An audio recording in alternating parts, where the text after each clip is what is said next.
County Board of Supervisors organizational meeting. If everyone will stand, the first item is pledge allegiance to the flag, and please remain standing. That will be followed by a brief moment of silence. I pledge allegiance to the flag of the United States of America and to the republic for which it stands, one nation, under God, indivisible, with liberty and justice for all.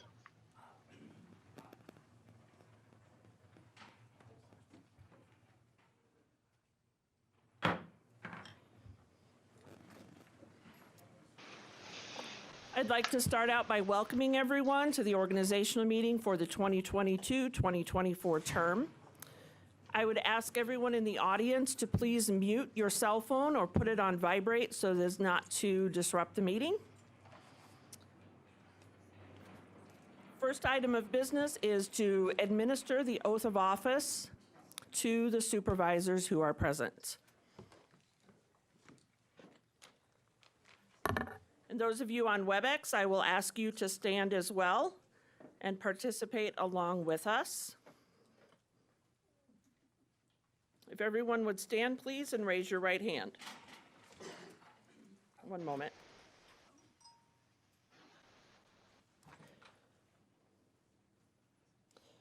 If you will repeat after me, please, and when I say state your name, state your name. Don't say state your name. I state your name. I, Peter Hansen, Having been elected to the office of Marathon County Board Supervisor.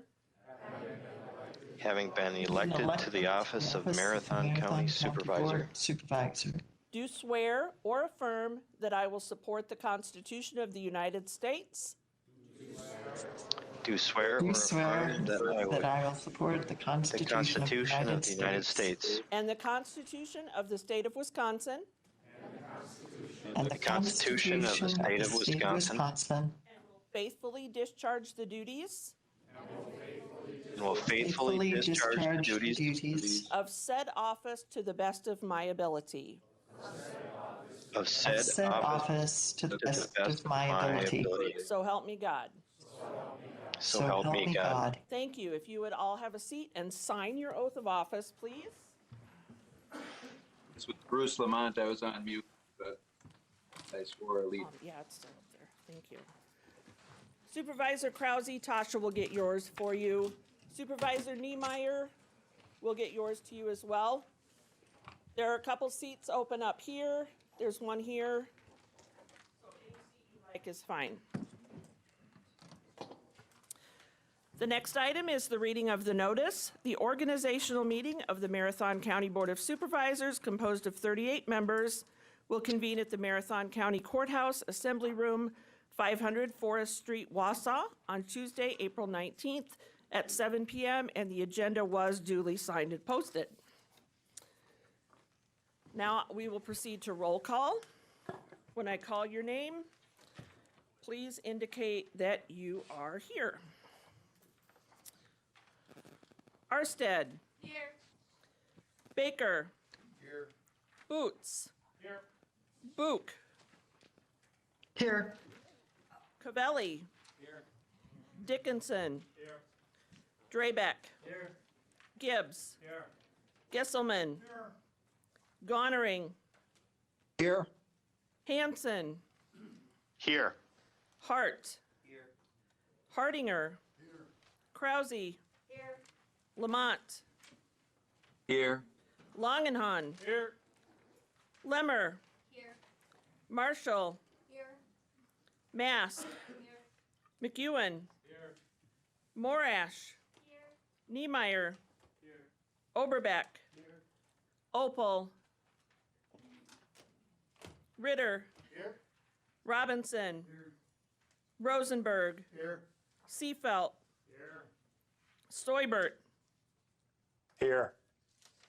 Sherfinsky. Here. Sundelski. Here. Straub. Here. Ungerer. Here. Van Cray. Here. Vensky. Here. Wilhelm. Here. Zhang. Here.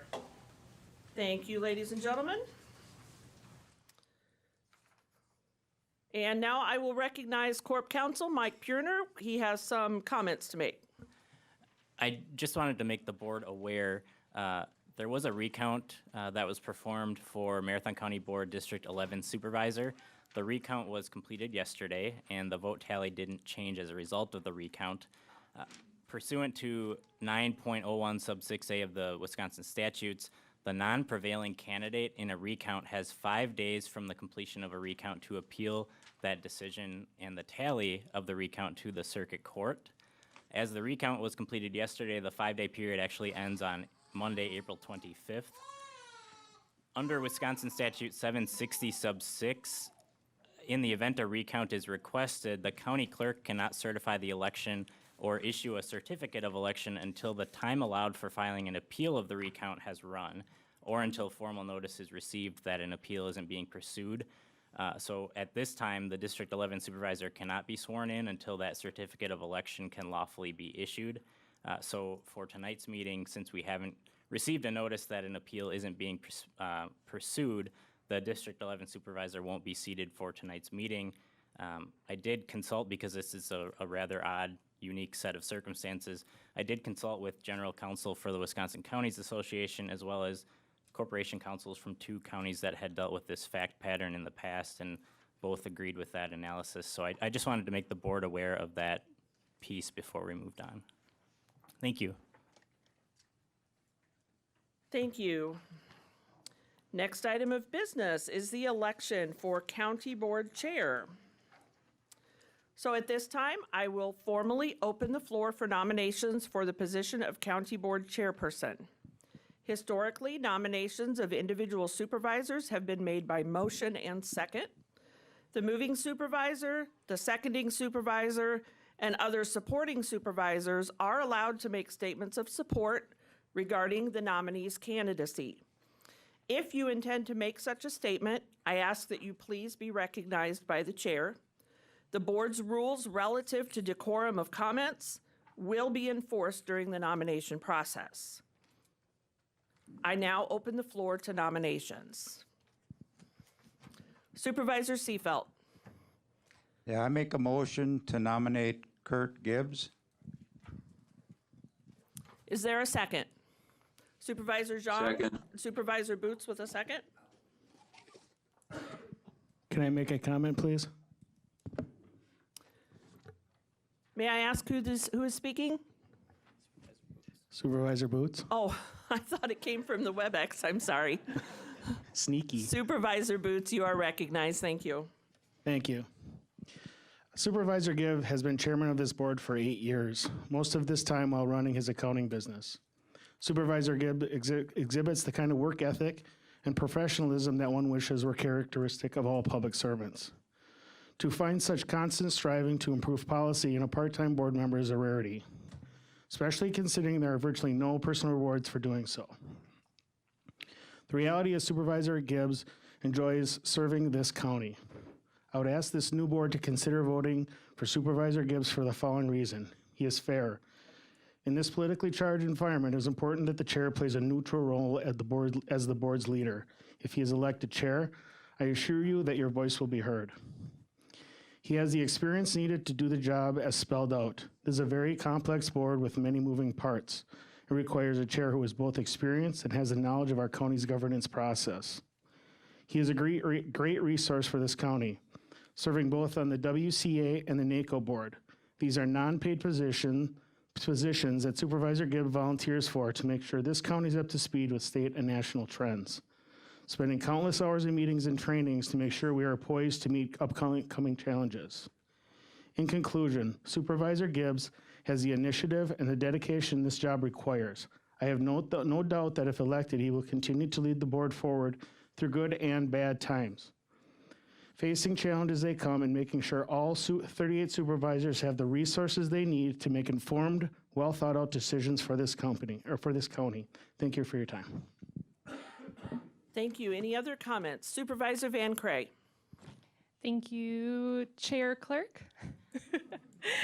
I'd also like to second the nomination for Supervisor Gibbs as chair. Supervisor Boots had great things to say, and echoes my thoughts, so I'm going to try to be brief. I would like to share why I'll be supporting Supervisor Gibbs for chair from the perspective of a newer member of this body, since the majority of this room is a newer member of this body serving less than 3 terms. I've only spent 1 term with Chair Gibbs, but he has led us through one of the most challenging, if not the most challenging terms that this board has probably seen. He led us with reason, thoughtfulness, patience, and hard work, which is what we need as we move towards our next term of recovery and growth as a county. He is incredibly hardworking, and I know that all returning supervisors have experienced this, but for new supervisors, he is always available. I have talked to him early in the morning, and he's returned my calls so late that I have already been in bed.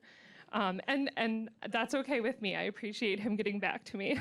And as a new supervisor, you're going to have many questions and inexperience on this board, and it is so important that we have somebody as accessible and experienced as Chair Gibbs to help guide us through. And lastly, I'm going to share just a short story that a former employee once said about Chair Gibbs, and he doesn't work here anymore, so hopefully he doesn't mind that I share this. It's our former Deputy Administrator, Jason. He was here for a short time, but he has worked with other municipalities and counties in the state, and he once said that Chair Gibbs was the hardest working chair he had ever encountered, and we had no idea how lucky we were to have him. So after working with him for the last term, I see how lucky we are, and that, above all, is why I will be supporting Kurt Gibbs for another term as chair. Thank you. Thank you. Supervisor Zhang. Thank you, Madam Clerk. I just want to also express my support behind Supervisor Gibbs for the chairmanship as well too.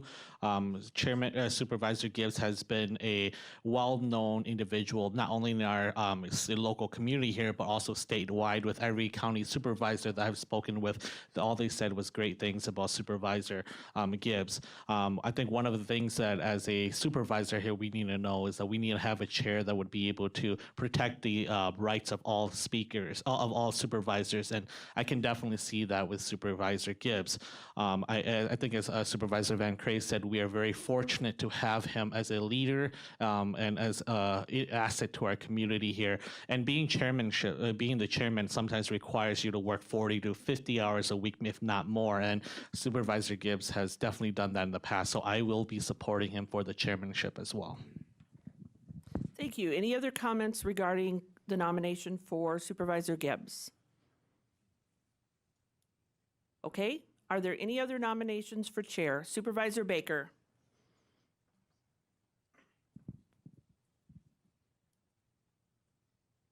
It's already on. You should just be able to speak. I'm nominating Chris Dickinson for chair. Is there a second? Supervisor Morash? Any comments? Supervisor Dickinson? I appreciate that, but I will decline the nomination.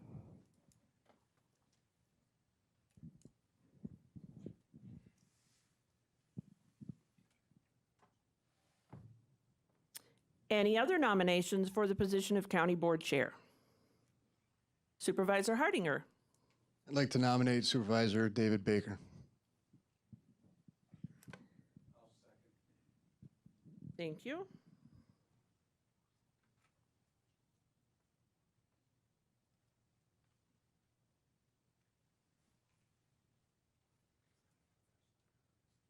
Any comments?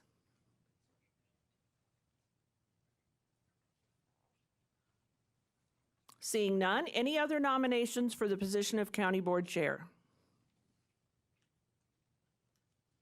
All right, thank you. I will allow each candidate to speak to the board. And in the interest of fairness, we will go in alphabetical order. So Supervisor Baker, you have the floor. Does he need to speak from his? Oh.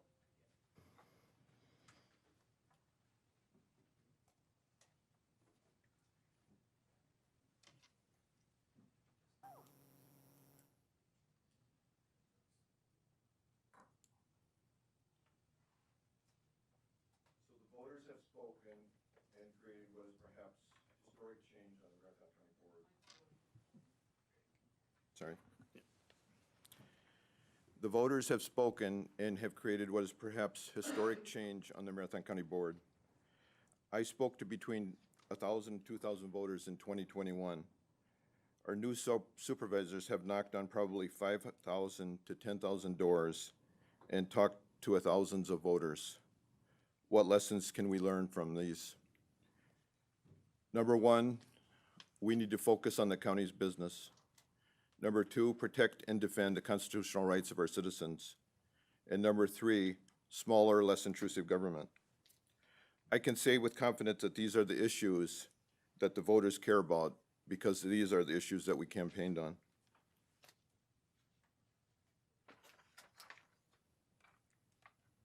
Of course, everyone's definition of what's a county business is a little bit different. These are some of the items that we include: roads, bridges, economic development, taxes and budgets, sheriff's department, jail, court system, public health, North Central Healthcare, zoning, parks, forest, water resources, and broadband. No great shock. It's basically the same issues that are on our standing committees.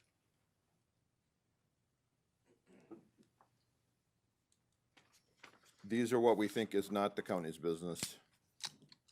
Presentation to the board by Katie Ham, a partisan, nonpartisan resolution to change the redistricting method, promoting critical race theory, advocating for social agendas.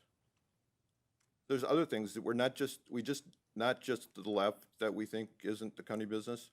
We wouldn't support a resolution to overturn Roe versus Wade that has nothing to do with the county. We wouldn't overturn a resolution to decertify the 2020 election. When we look back at last term, I was asked as I was campaigning what I would do to make the board nonpartisan. And the implication was that our candidates would make the board partisan. As part of our effort to look at the board last term, we looked at all the votes from all supervisors, every vote that was a roll call vote, and there were no partisan agenda that were not brought by the left. So as I called different supervisors, it didn't take long to find that there was a definite campaign to prevent me from being elected chair. So made my presentation quite simple because I heard the same questions over and over and over again. So is it a good idea for a new supervisor to be chair? Probably not. As you could tell, I wasn't my first choice for chair. But I'm also not a typical new supervisor. I spent more than 500 hours in the last 12 months studying the board, learning the board rules, Wisconsin state statutes, attending rules review, other committee meetings. I think I missed 2 rules review meetings, and recruiting and training supervisor candidates. I am perhaps more familiar with the new board than any other supervisor. It's because we have so many new people that I have worked with. And it's not unusual for current supervisors to come to me for advice and information about rules and procedures. I don't say this for any other purpose than just to point out that, I have studied the board. I know quite a lot about the board. I'm not comparing myself to what Gibbs knows in any stretch. But I'm also believe that I'm above what I would be if I had actually served last term. So my qualifications and experience from private industry, I have 35 years of running private businesses, 29 years in Marathon County, focusing on engineering, process development, but I've also been responsible for operations, HR, finance, sales, and marketing. I have a BSME from UW-Platteville and an MBA from the University of Chicago. For those of you not familiar with the University of Chicago, it just got, again, the top rank from the U.S. News for business schools, and it's got more Nobel Prize winners in all but 5 universities throughout the world. I'm experienced working with unit business managers, division managers, and executive level customers at large multinational customers from 20,000 and 90,000 employees, as well as many medium and small companies.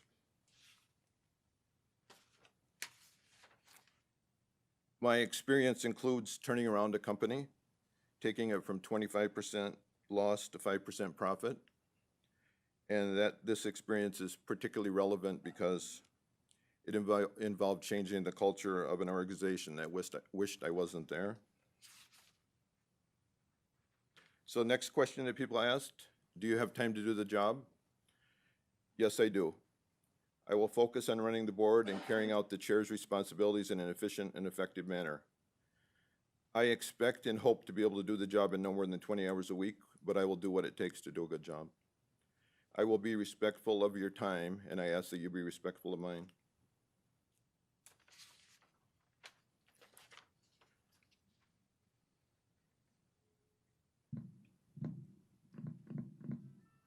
One of the things that we had planned for tonight was we were going to put an advisement committee amendment into the rules discussion.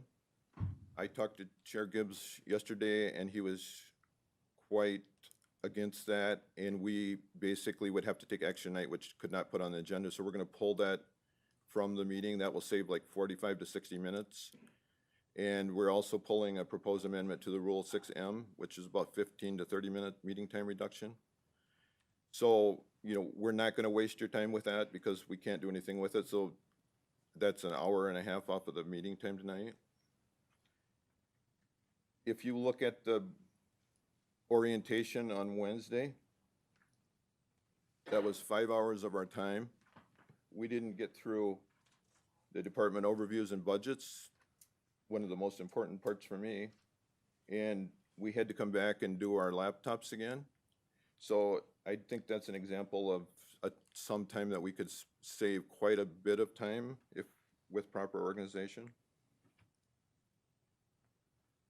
Next question is, the rumors are going around that I'm not going to be willing to carry out the tasks in the county board chairperson's guidelines and expectations. Not sure where that came from because I didn't say that, but I've heard that. So am I willing to carry out those tasks? Yes, I am. I believe that the board and the executive committee should spend time thinking about the future of the chair's roles and responsibilities. But as part of the nomination, I'm accepting the responsibilities outlined in the current guidelines and expectations document. Right now, the role of the chairman is such that there are no more than 2 people on this board that are willing to do that role for the amount of work that's required. And, well, 3, counting me. And I think that needs to be addressed, but that's an issue for another day, not for today. In addition to the guidelines and expectations that are on there now, I think that it should be more than just a list of tasks. I believe it should include goals for the new term, set by the new executive committee and approved by the new board. And if elected chair, I will lead the executive committee and the board in development of these goals. So just to give you an idea of the types of things that might be included in those goals, these are suggestions from our newly elected supervisors of things that we would like to examine and think about in the upcoming term. Is it feasible to eliminate the wheel tax, and how would that impact the county? Should the county develop a new policy regarding TID district approval, including approval for extensions? How do we ensure that we protect our citizens' constitutional rights to liberty, due process, and freedom from taking, especially in regards to the health department? What is the best and proper use of ARPA funding? I didn't make this question up. This was asked to me, so what did Chair Gibbs do that was so bad that he needed to be replaced? And I guess my short answer is he didn't keep the focus of the board on the county's business. The board was focused on redistricting resolution, no place for hate, community for all resolution, and a community disease ordinance that would have given police powers to quarantine guards employed by the health department. As the same time as the state was forcing our businesses to shut down, causing many to fail, and restricting the liberty of our citizens, our county board lost its focus. Now that the board has been transformed, do we still need a new chair? The chair is responsible for committee and leadership assignments and for setting agenda and providing leadership. If we want to truly change the board, we need to change the chair. If you were happy with the performance and direction of the board over the last 2 years, you should vote for Gibbs. If you agree with the voters that we need a change, please consider voting for me. Thank you. Thank you. Supervisor Gibbs, you have the floor.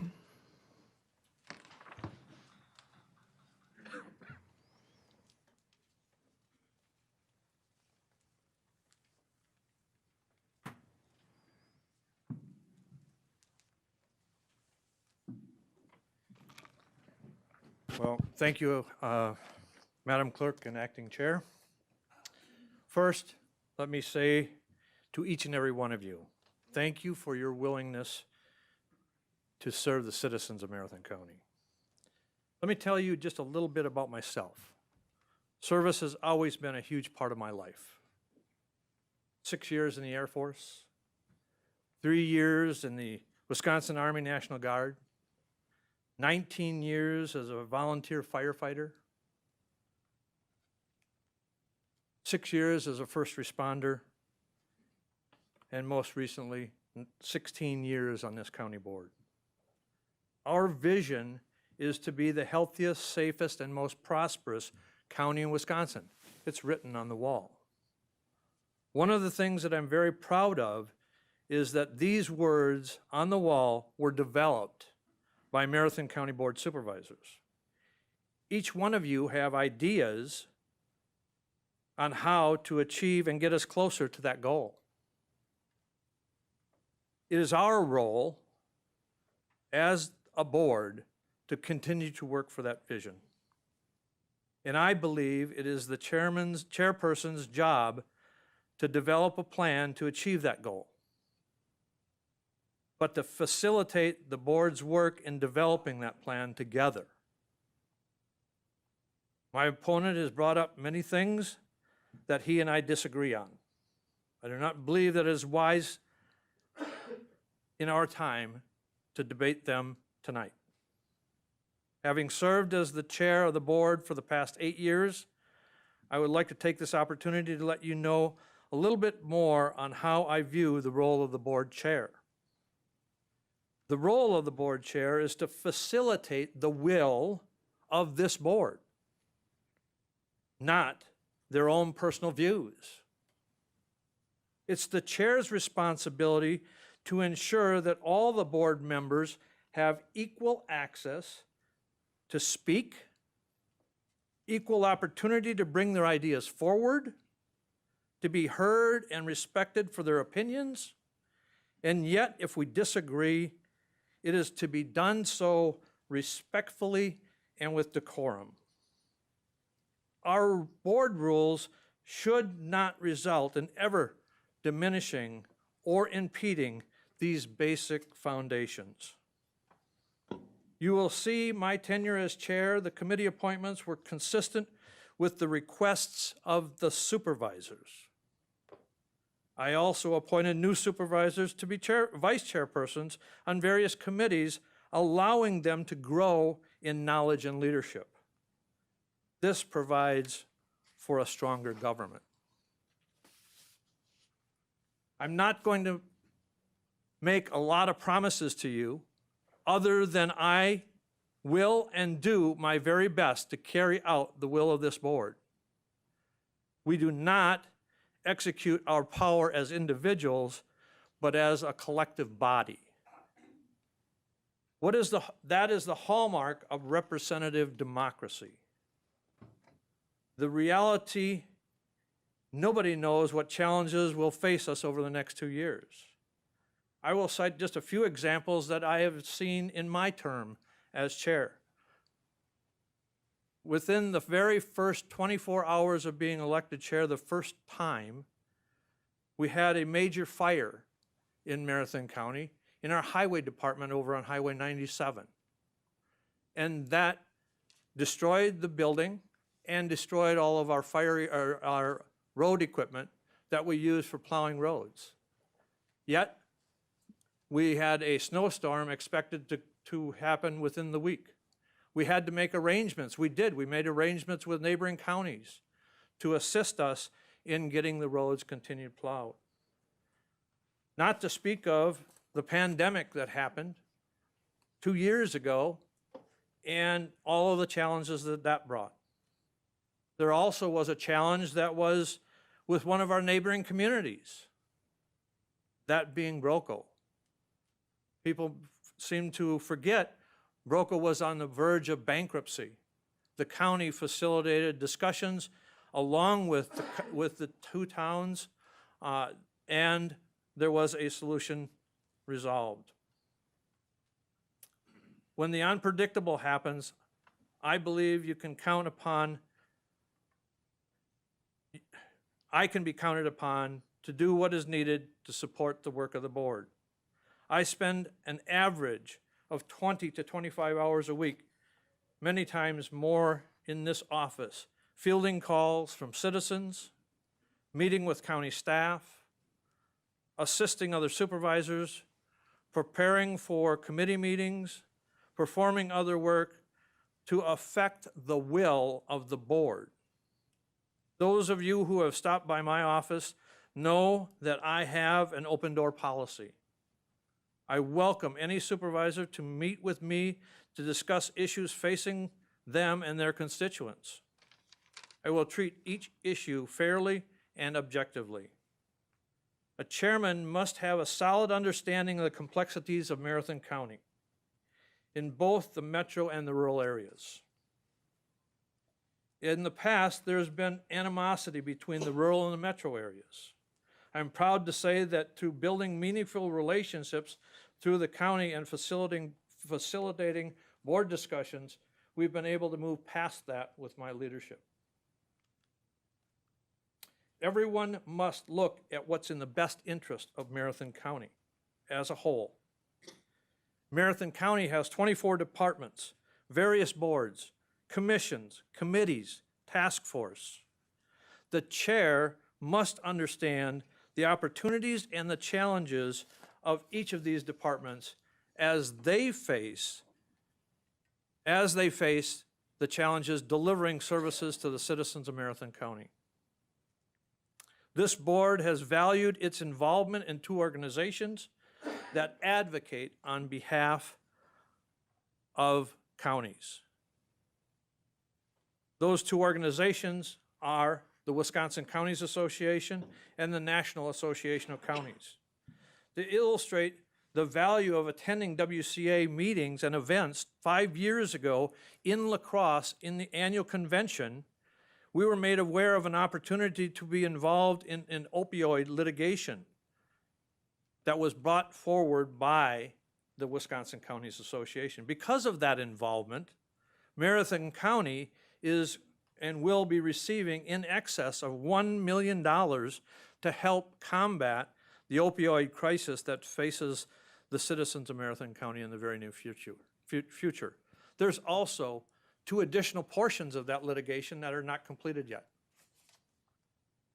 The National Association of Counties, through their advocacy, has resulted in the first and only time that there's been a direct payment to all 3,069 counties in this United States. Never before has there ever been a payment directly to each county. In the past, those funds went to the states, and the states disseminated those funds. But through the advocacy of National Counties Association and supervisors on this board that have called and supported the National Counties Association, we were successful, NACO was successful in delivering that.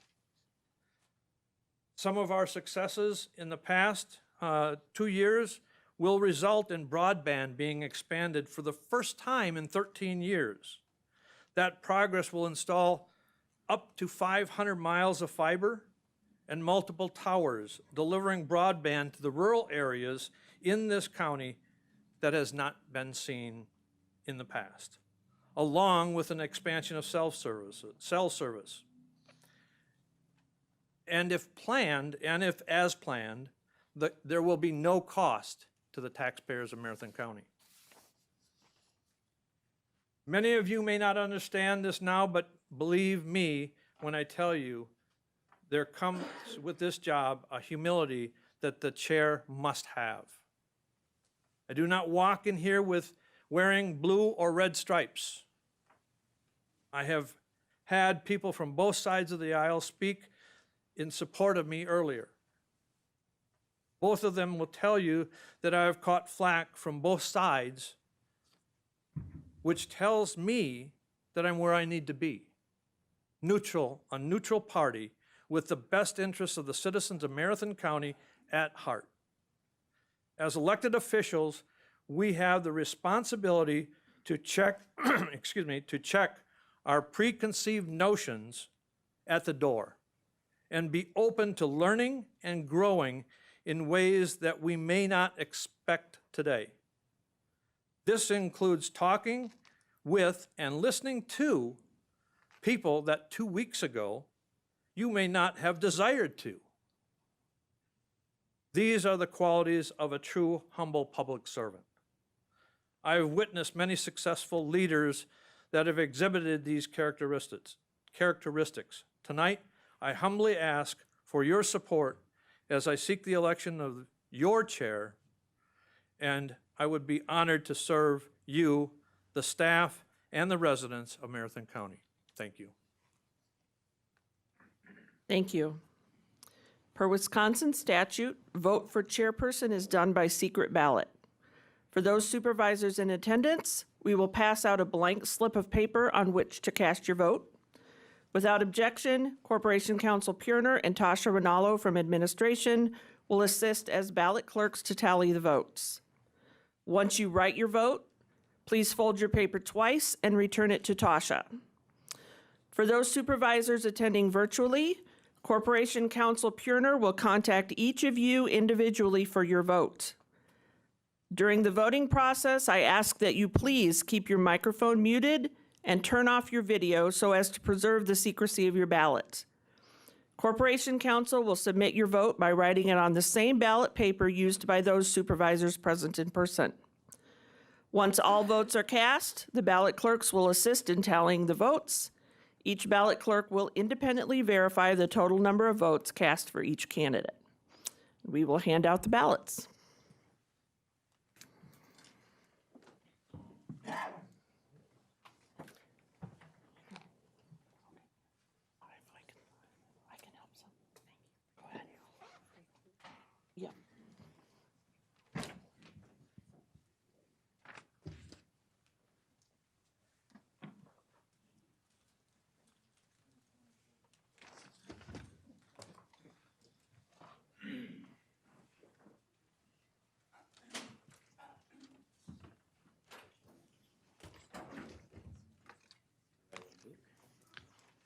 Hi, Mike Purner calling for your vote. Thank you.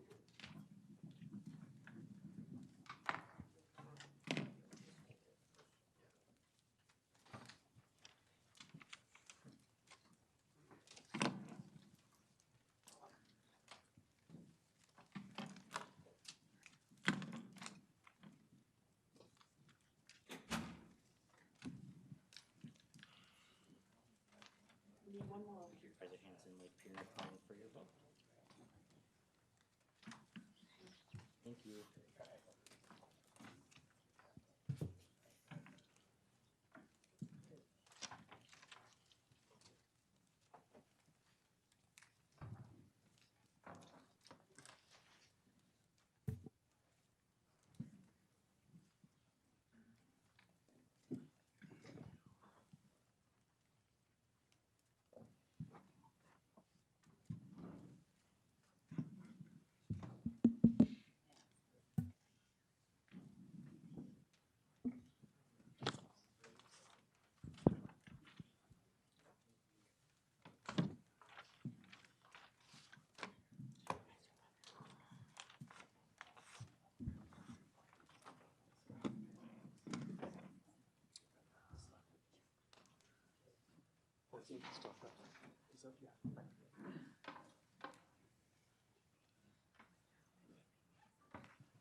all the votes are in, so we will begin the process of tallying those.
So the votes have been totaled and they have been tallied by 2 people.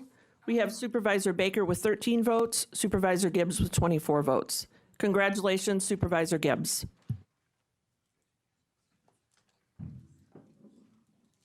And I will now turn the meeting over to our board chair, Kurt Gibbs, to continue the meeting.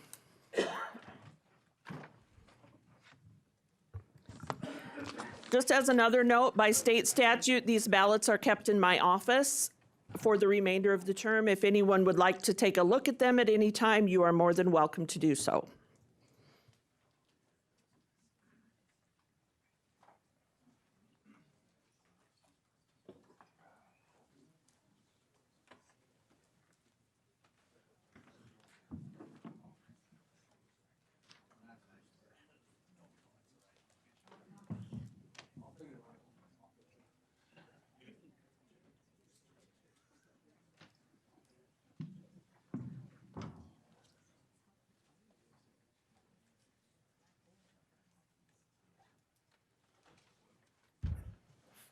First off, I want to sincerely say thank you. I'm humbled by the support of everyone, and those that have not supported me, I will work as hard for you as those that have. It is the will of this board that is ultimately the goal, that we work together because we all have the same purpose, and that is what's in the county's best interest of the taxpayers of Marathon County. So again, thank you, and I'm humbled. We'll move on to item B9, and that is the county board vice chair election. I will open nominations at this time for vice chair.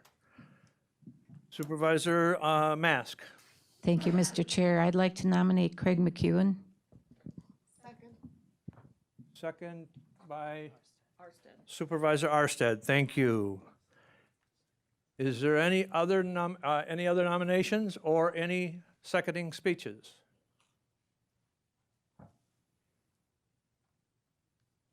Any other nominations?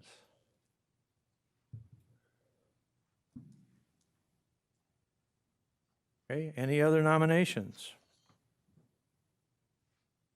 Supervisor Opal. I move we cast a unanimous ballot for Craig McEwen for vice chair. Motion is to close nominations and suspend the rules and cast a unanimous ballot for Craig McEwen as vice chair. Is there a second? Second by Supervisor Rosenberg. Is there any discussion? Seeing none, all those in favor of that motion signify by saying aye. Aye. Aye. Aye. Opposed? Aye. Opposed, say no. And the motion is carried unanimously. Congratulations, Vice Chair McEwen. Vice Chair McEwen is recognized. Thank you, Mr. Chair. I'd like to thank the entire board for giving me the opportunity to serve and work with each and every supervisor as your vice chair. The most fulfilling part of being a vice chair is I'm supposed to lead the implementation of the strategic plan and the comp plan. And that gives me the opportunity to work with each and every standing committee several times a year. And over the past 4 years, I have learned more from each and every individual on this board and on the previous boards. And I'm sure I'm going to learn a lot from the new members. And I look forward to working with each and every one of you. And again, I just want to thank you. Okay, we will move on then, as I will allow the vice chair to take his seat, because the next presentation is by the vice chair, Mr. McEwen, Vice Chair McEwen, and that will be under ordinances that we will take action on tonight, and that will be the board rules as presented to the executive committee and forwarded to this board for its consideration. So we'll have an education presentation on the county board rules, and Vice Chair McEwen.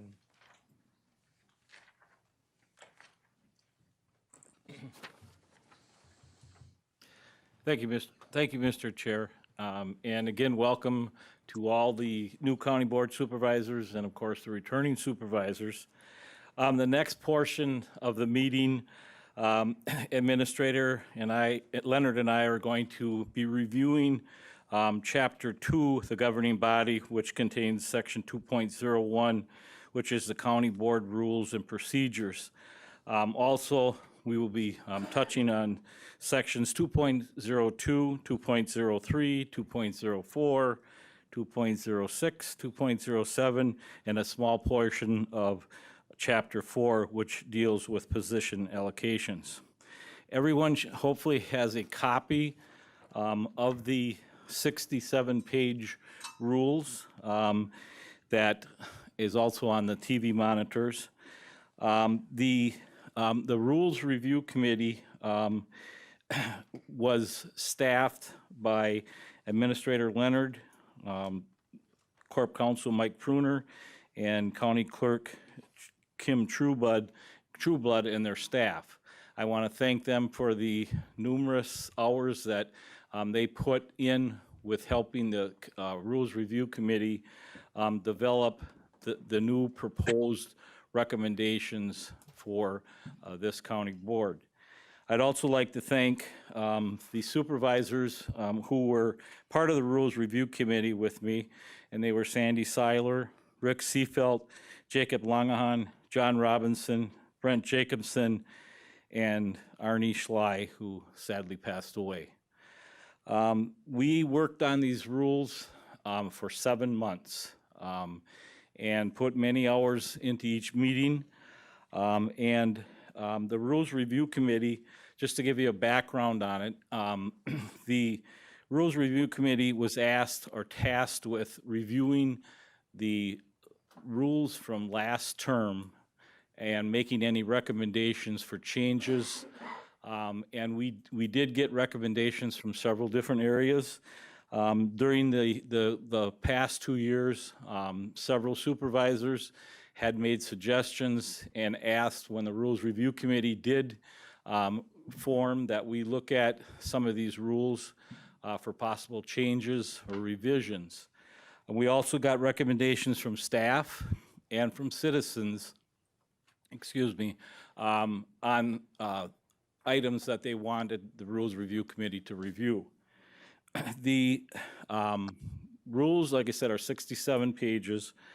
The changes that are highlighted in the packet were either revised, they were deleted, they were added to, but there were changes that are indicated in your packet. Now, I kind of let the board decide how they would like to review these. If you want to go through all 67 pages, we'll just get ready, but I don't think that's necessary.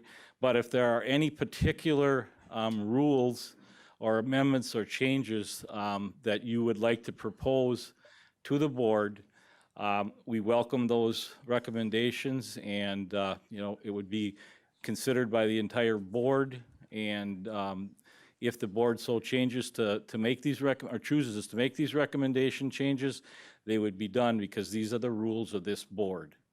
So before we go any further, are there any questions that you have of myself or Administrator Leonard? Supervisor Lamont is recognized online.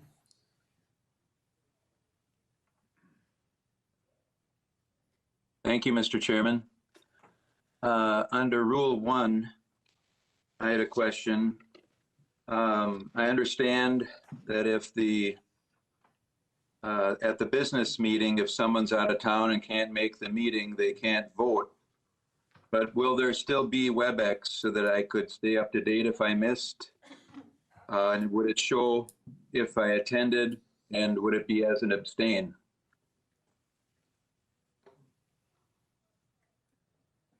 That's a good question. I'll look at Corp Counsel as far as the abstaining. Yeah.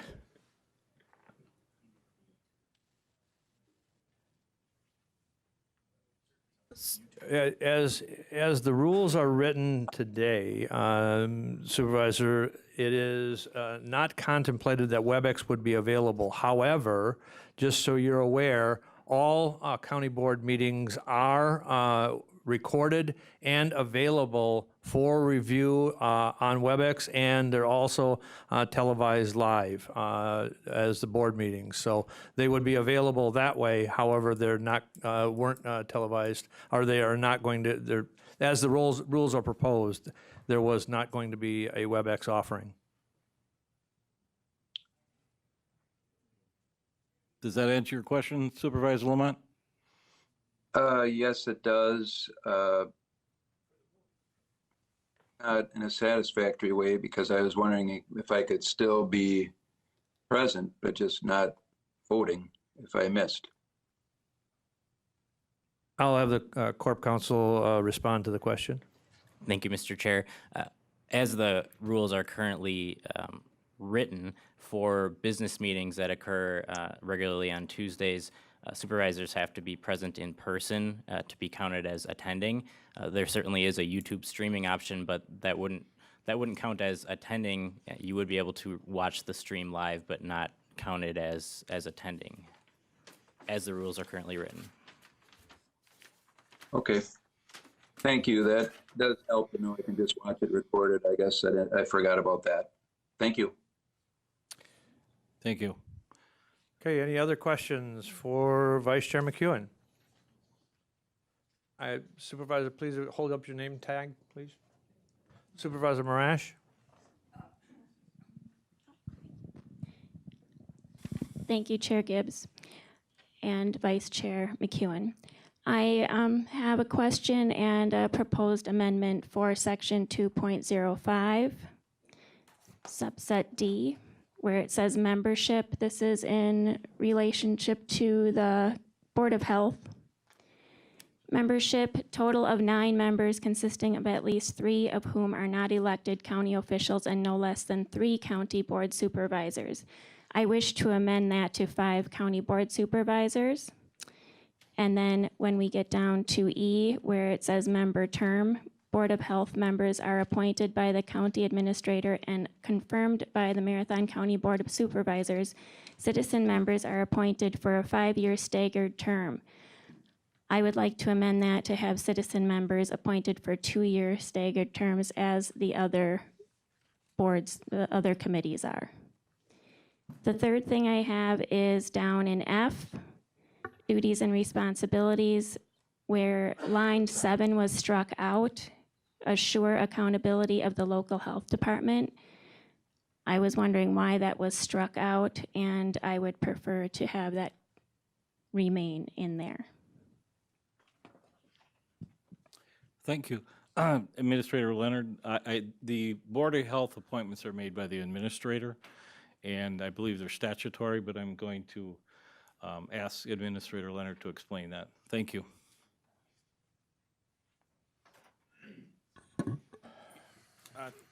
Thank you, Mr. Vice Chair. The Board of Health is a statutorily required committee, and I'll let Corp Counsel address that if there are further questions. With respect to the question, the direct question about number 7, I can simply indicate that the direction that staff took from the committee was to paraphrase the requirements of statute and have those drive the duties and responsibilities. So you'll see for Section 7, the language that's within the rule is assures that measures are taken to provide an environment in which individuals can be healthy, derived from Section 25104, sub 7. And that section reads as follows. A local board of health shall assure the measures are taken to provide an environment in which individuals can be healthy. So it's taken from the statute. I don't know if Corp Counsel knows off the top of his head what the composition of the committee with respect to your first proposed amendment, but as of right now, Mr. Chair, I don't believe a motion's been made on the packet of rules as a whole. The rules have not been brought into for amendment, so we would have to have a motion to approve the full rules, then the rules would be, and seconded, and then the rules would be open for amendment. But I'll also allow Corp Counsel to address the statutory makeup of the board and the requirements in statute and what would potentially be possible in committee change in makeup.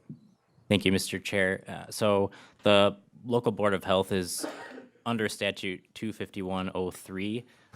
25103 sub 1 indicates that a local Board of Health shall consist of not more than 9 members. At least 3 of the members have to be non-elected officials. So a proposed amendment which would increase the number of county board supervisors to 5 would be consistent with the statute. The statute simply requires that at least 3 members are non-elected officials or employees of the county. And because our current rule indicates that the Board of Health has 9 members, if 5 of them are county board supervisors, 4 would be non-elected.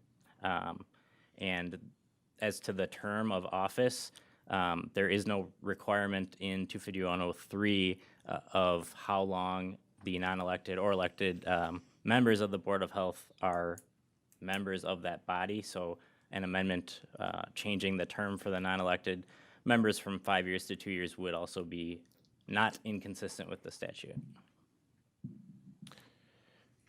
So again, we're still in the discussion, and once we get to item 11 and there's a motion on the floor to adopt the rules, then we would be in position to accept amendments to the rules. Is there any other discussion on the rules? Supervisor Krause. Please use a microphone, otherwise it's not being heard. Thank you. Thank you. I have a question regarding, I believe it's, if you go page 7 of 67 and page 8, where it says that at the educational and voting board meetings, that announcements must be 30 seconds or less. And I have seen that violated quite often. Some people are allowed to talk up to 2 minutes or more. And I don't think 30 seconds is enough time unless the person is a very fast talker. And I'd like to see that, I'd like to make a motion to add an amendment that be changed to 60 seconds or 1 minute. Again, we're not at a point to accept any amendments because we have, but I understand the point. Any other discussion on Supervisor Van Cray? Thank you, Chair Gibbs. I have a question about number 15, the standing committee meeting dates and times.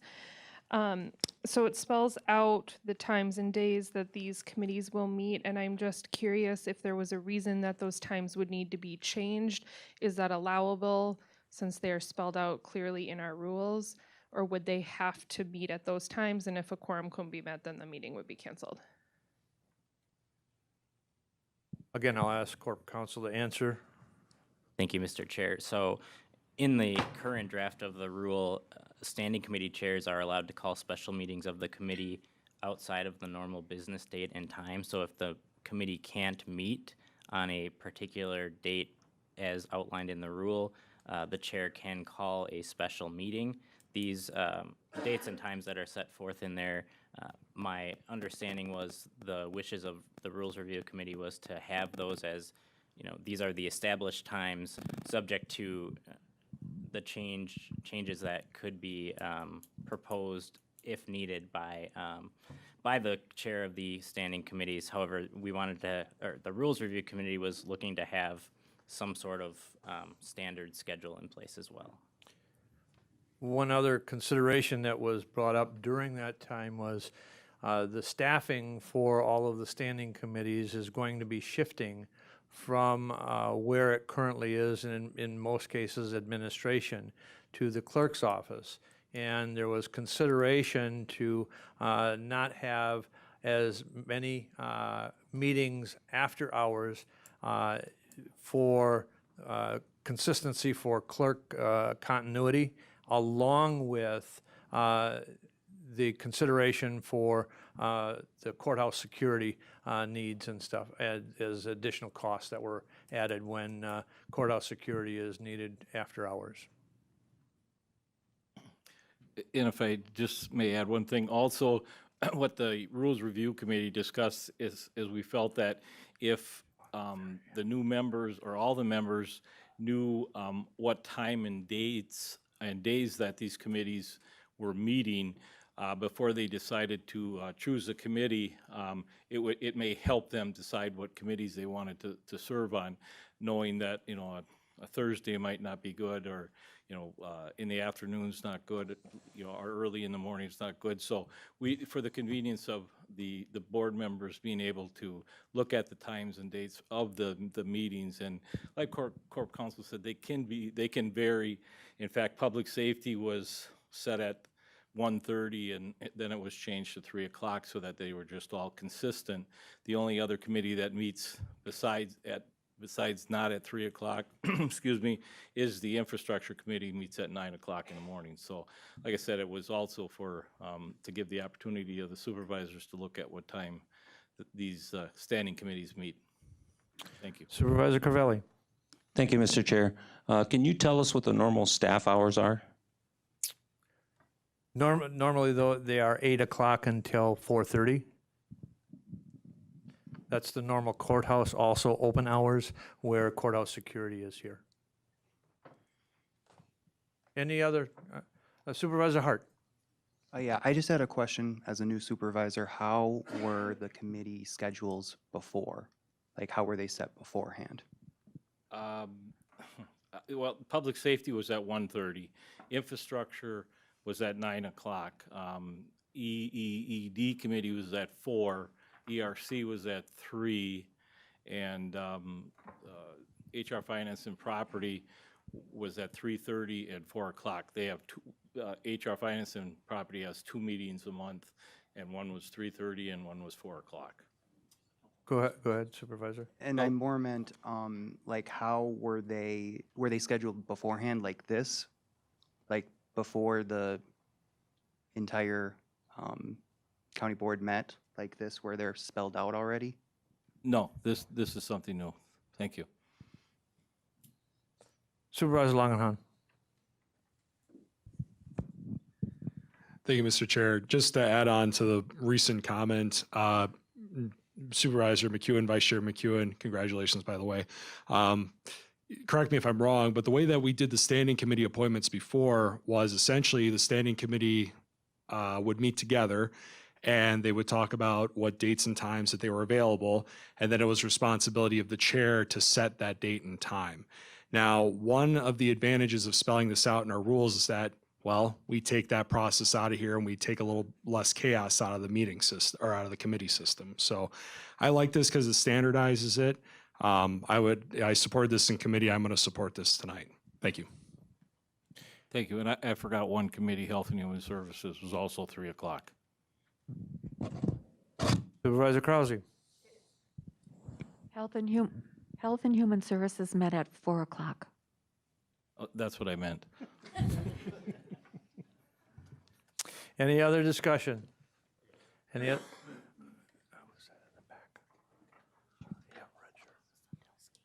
Supervisor Sandalski. Thank you, Mr. Chair.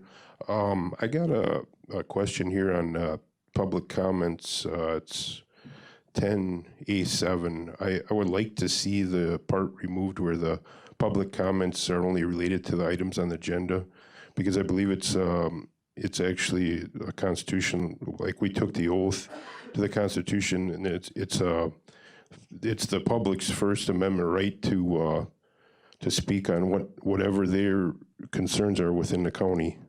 I guess that's all I have to say. Thank you.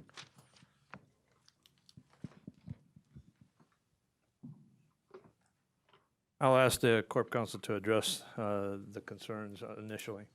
Thank you, Mr. Chair. I appreciate that comment, and under constitutional jurisprudence and research that I've done on the topic, public comment at a county board meeting, actually, we aren't required as a county board to allow public comment at all.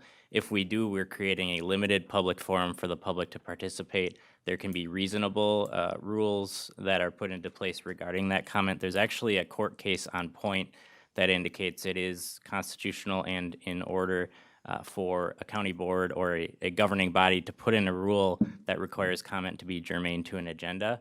But certainly the decision of whether to do that is this board's decision as to what the rule would say.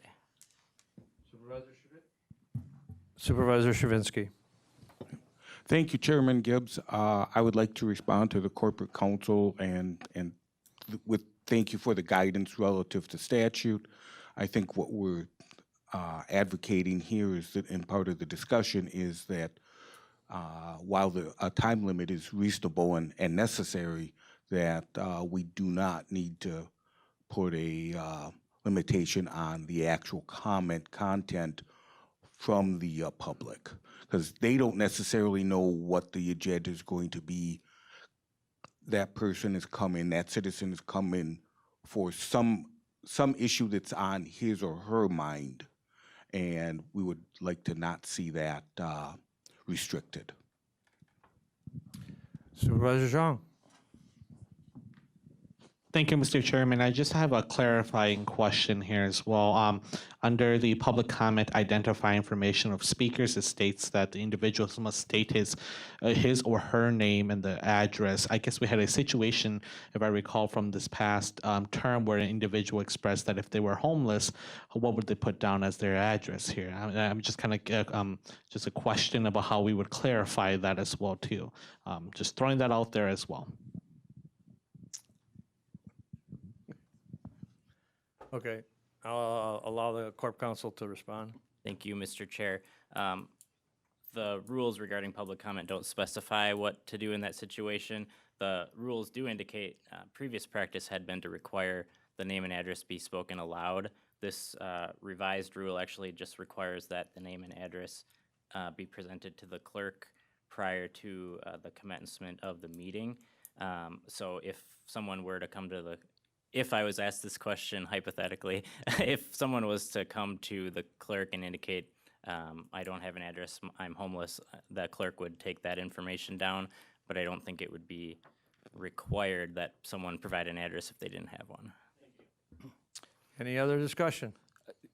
The questions were very good questions, and I guess as far as the public responding to the county board, I guess what we're encouraging with this is that if one of your constituents has an issue, that we would encourage them to talk to their county board supervisor. That way, the issue could be dealt with on the county board. So it's not that we're not trying to limit that they don't have a discussion or they don't have a word in anything that's going on with the county board. We're just encouraging them to contact their county board supervisors. So just a thought on that, but thank you. Okay, any other discussion?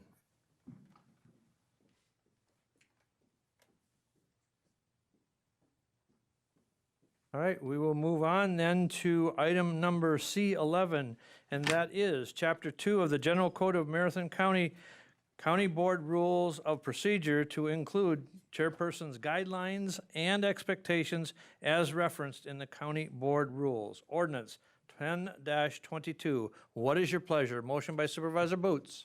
Is there a second? Second by Supervisor Mask. Now, what is your pleasure? Supervisor Zhang. Mr. Chairman, would this be an appropriate time to make an amendment to the rules and procedures? It would. I would make a motion to reinstate the Diversity Affairs Commission into the rules and review, to the rules and procedures. Okay, there's a motion and a second by Supervisor Van Cray to reinstate the creation of the Diversity Affairs Commission. Is there any discussion?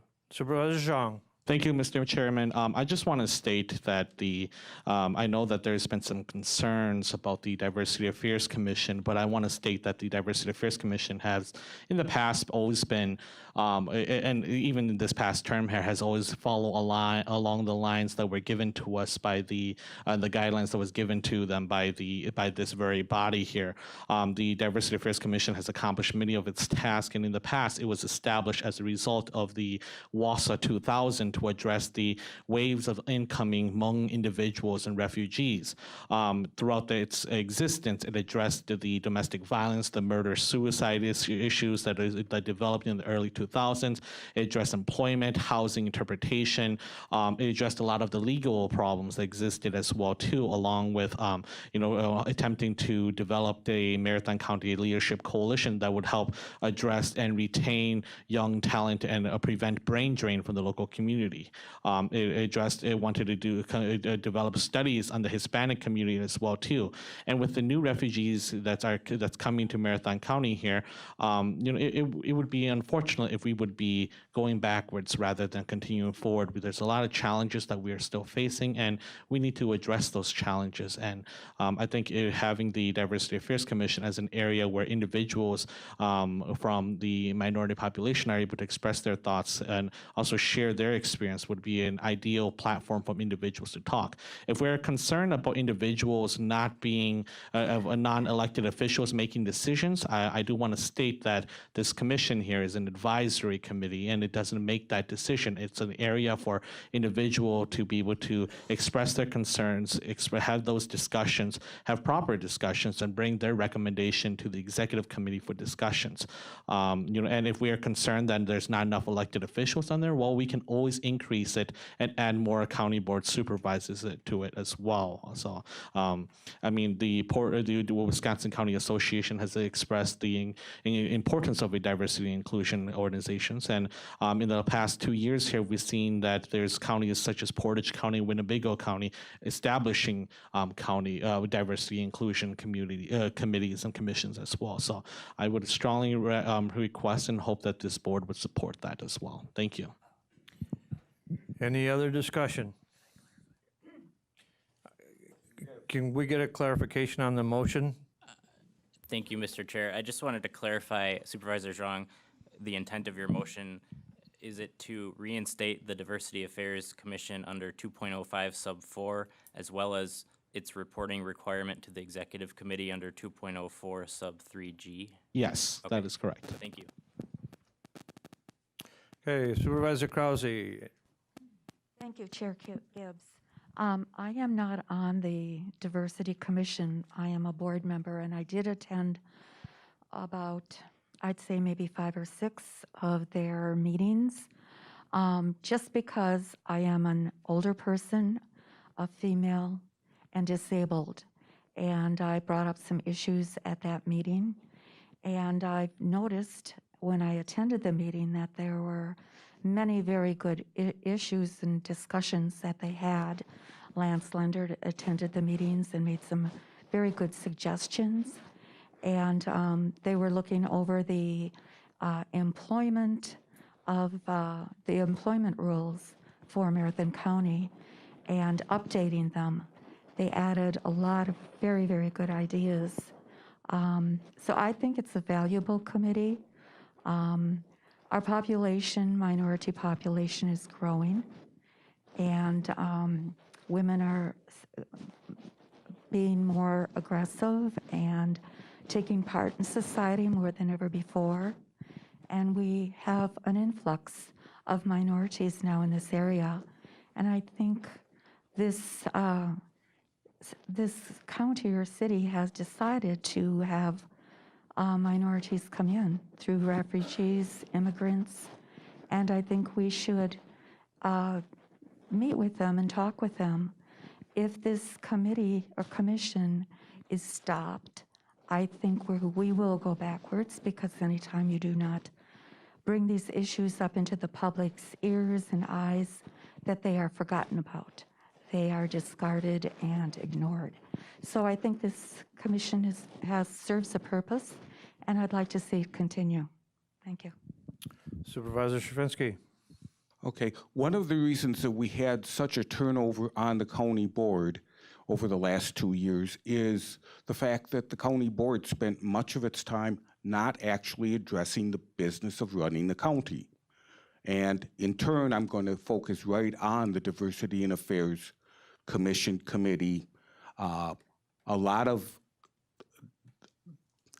if I look back at what went through the community with that, that was a source of incredible division, an incredible amount of anxiety, an incredible amount of hot air.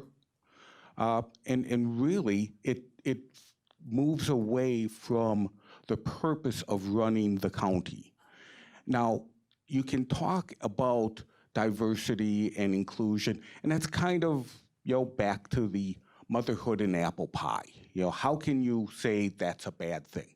Well, the point is the way you deal with people. Martin Luther King had it right. You deal with people based on the content of their character.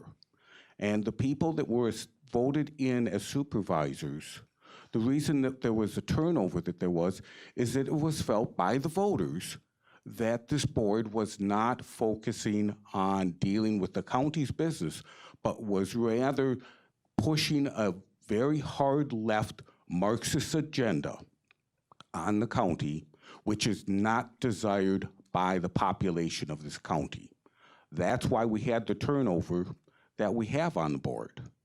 So I think that, far from going backwards, the way that you go forwards is you deal with people as individuals.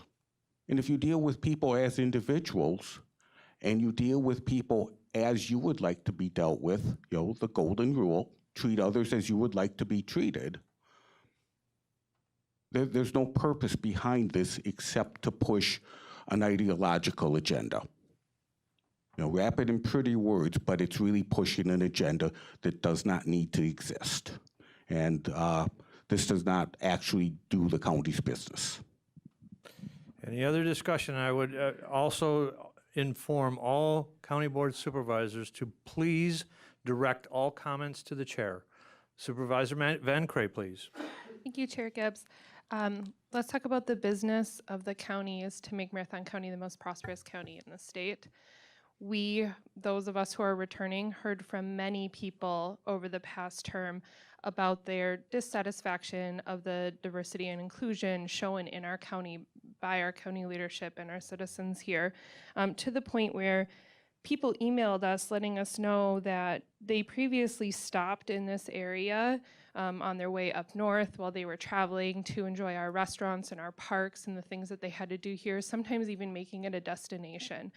And one person in particular said that they would no longer be making this area a destination and they would be going to Stevens Point instead. So I believe that we should keep the Diversity Affairs Commission to further economically make our county diverse and inclusive, because we want to be the most prosperous county in the state. I don't want to help Portage County do that. Thank you. Okay, any other discussion? Vice Chair McEwen? Thank you, Mr. Chair. I appreciate all the comments, both and for the Diversity Affairs Commission. When Rules Review discussed it, it was quite a lengthy discussion. And to be honest, I did receive from many of my constituents complaints about non-elected officials and you know, making or proposing policies. Whether that's true or not, I'm not going to debate that, but I did hear that complaint. After discussing for quite a while the mission of and purpose of the Diversity Affairs Commission, it was brought up by one of the supervisors that he felt that the role of the Diversity Affairs Commission should be rolled in to the entire board. The county board should be discussing that. So what was proposed, that there was under the responsibilities of each standing committee, there is a discussion of diversity and inclusion. And I thought that was a great idea. I hadn't thought of that at the time, because I do believe that to get things accomplished, I think the whole county board has to be involved in it, and each issue would be as far as diversity and inclusion would be towards that committee's responsibility. So we're not saying we don't want these discussions. We think they're important, but it should be by the entire county board. And the executive committee, their duty in that is to make sure that the committee chairs on each of these standing committees are from time to time reviewing these issues. So we're not trying to not have these discussions. We just felt it would be more beneficial if the entire board was involved. Thank you. Supervisor Gisselman, next. Thank you, Mr. Chair, and thank you, Mr. Zong, for bringing this before the county board this evening. I support the resolution to bring this, the Diversity Affairs Committee back into the rules. I feel that this is the one committee that really reaches to all the people of Marathon County. We can talk about political agendas and we can talk about a variety of other things, but this is really a committee that focuses on treating everybody equally well. Martin Luther King, in his beloved community, speaks very well about how we treat each other and how we live amongst each other. And I think that this is one committee that sort of focuses that out amongst all the committees within Marathon County.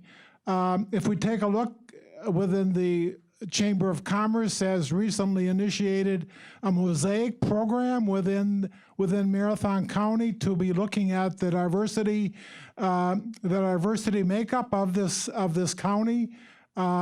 I'm sure mostly as an economic issue, but it speaks to the fact that the diversity element within our community, within our county, is important enough that other agencies, other community agencies are getting involved.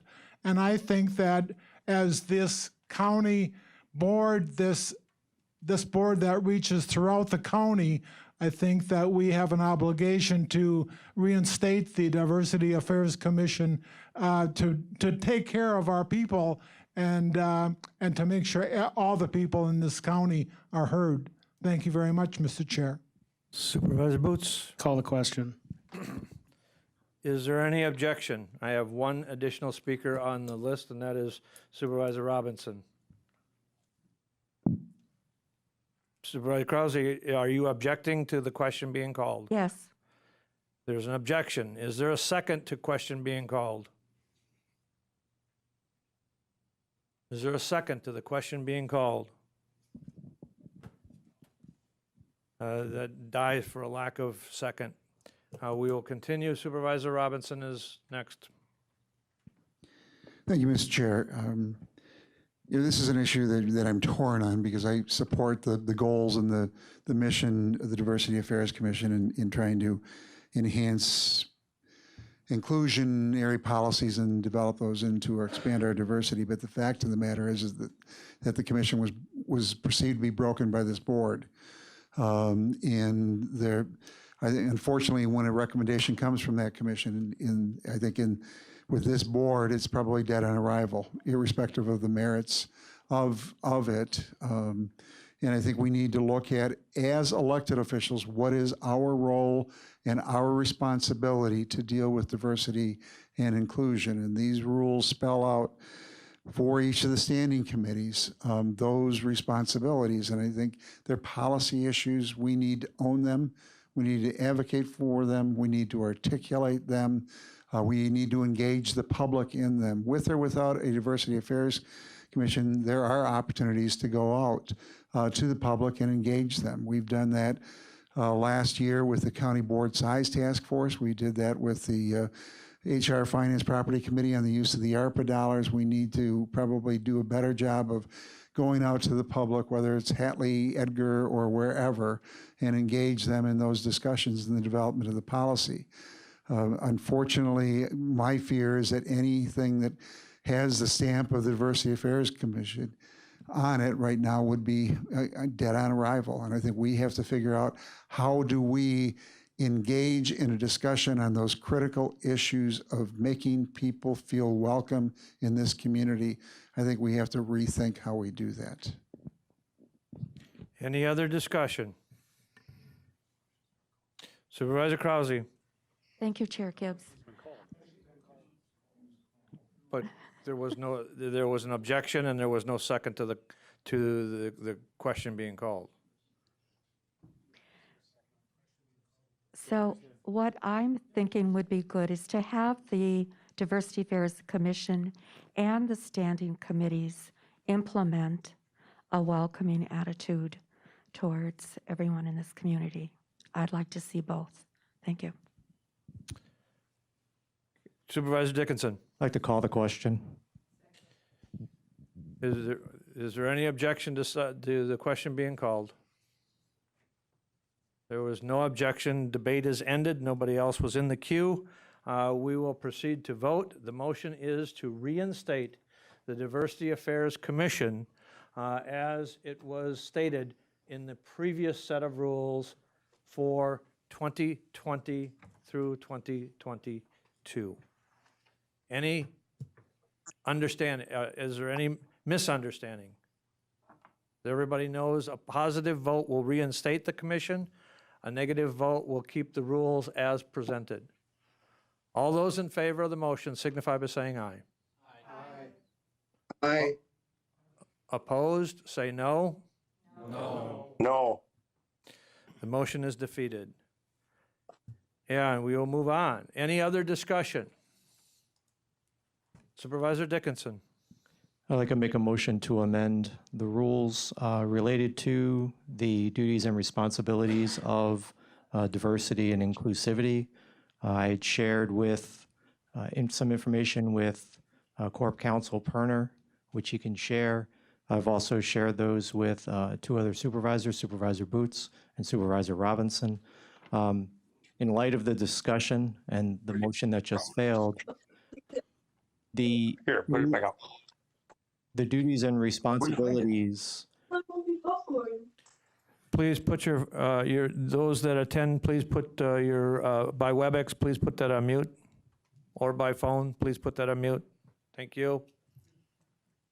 So the duties and responsibilities that are presented under diversity and inclusivity for each of the standing committees, all 7 of them, what I am proposing are these smaller texts related to those that eliminates some kind of duplicate language, removes items like the name of the committee and that sort of thing.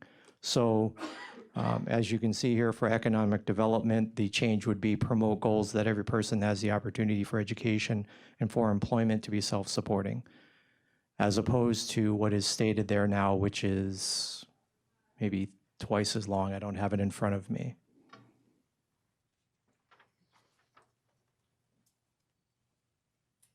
So the mindset, all of these duties and responsibilities that are listed are brief. I would see no reason why one particular kind of thought process would extend and have longer text for that. So that's what I'm proposing here. I can read all of them if you like. No, I would ask, is there a second? Seconded by Supervisor Hardinger, sorry. Okay, any further discussion? Supervisor Langenhan. Thank you, Mr. Chair. Mr. Chair, is it possible for the Corporation Counsel or another member of staff to email these amendments out to the group? I have not had a chance to review these. They will be emailed out. But I would invite Supervisor Dickinson just to read the brief changes that he's proposing.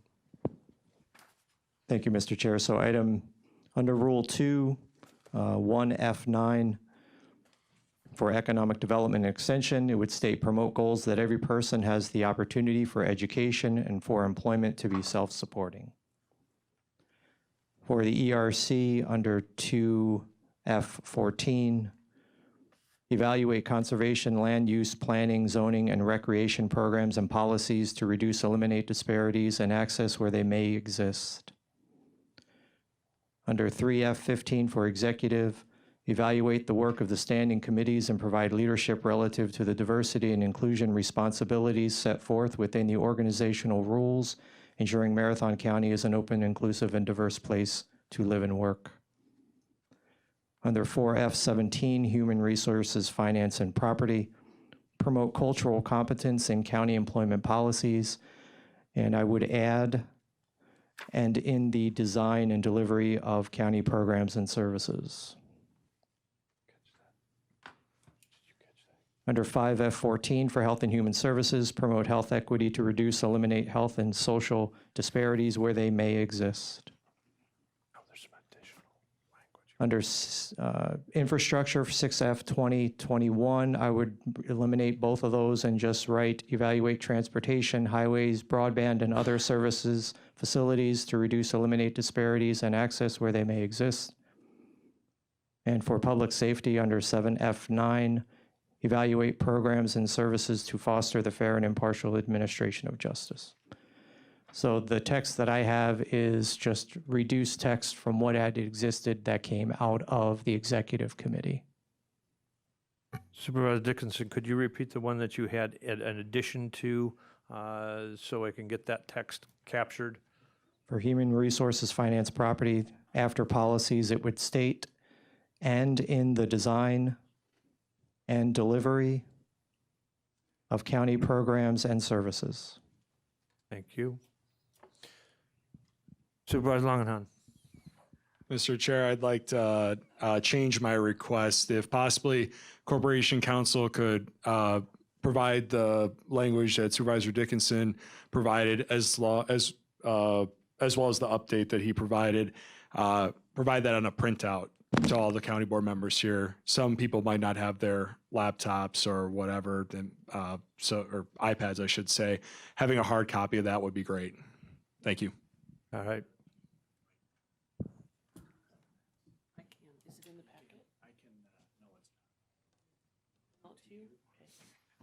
We'll work out that technology. We got to work out how we write over a PDF and have that be able to be printed and then provided. Supervisor Zhang?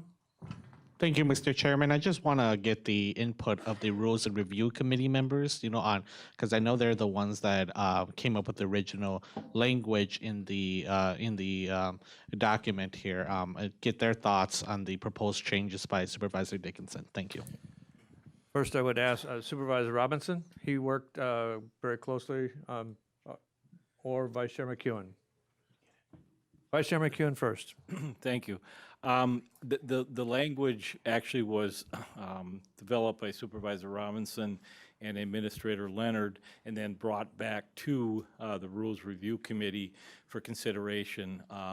And like I said, what we were trying to emphasize that each standing committee had a different policy as far as, or obligation to make sure that inclusion and equity, inclusion and, forgot the other one, diversity was included in their standing committee rules. So it was kind of designed for all the standing committees with some different wording that was in it. And Supervisor Dickinson is just trying to summarize it so that it's not as long, I guess. But I don't know, Supervisor Robinson, if you had any aspect, I know you had input in that, so. Supervisor Robinson is next. Thank you, Mr. Chair. I saw these tonight, so I've not had a chance to fully digest them, but I think in concept, the concept is okay, because we are, instead of having that diversity, last week we changed it from a separate standalone provision and put it into the responsibilities of the committee, which I think is a good move. I think this captures the essence of what we were trying to look for.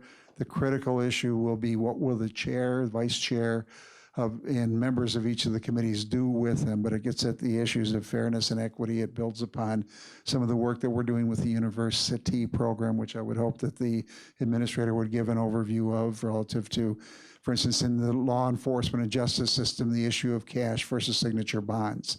Is that fair? Are there disproportionate impacts relative to certain populations?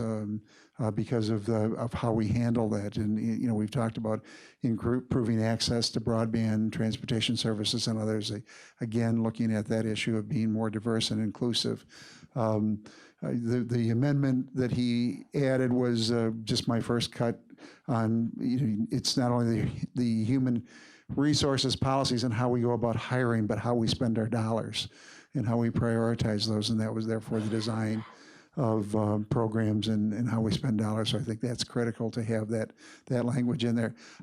Again, we can argue over the semantics of what's in and what's out, but it's really the will of the board and the will of the members to take this responsibility seriously and to work on those policy issues and advance those recommendations and engage the public in them. And I think that this captures the intent.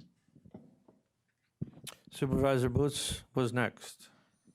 I want some clarification, I guess. So if you go through our current rules, Supervisor Dickinson did give me this handout, so I've had time to look through it. But did we not, in the executive committee, take out basically all the Cs, like 204, 4C, 5C? We removed them, didn't we, and put that into the? Did we not remove those in executive committee? That's my first question. Corp Counsel will answer. My understanding of the executive committee's action is that subsection C was removed and that those statements were inserted later on in the same portion of the rule under the duties and responsibilities of the standing committee. All right. And okay, then on a second note, I have had a chance to look through these.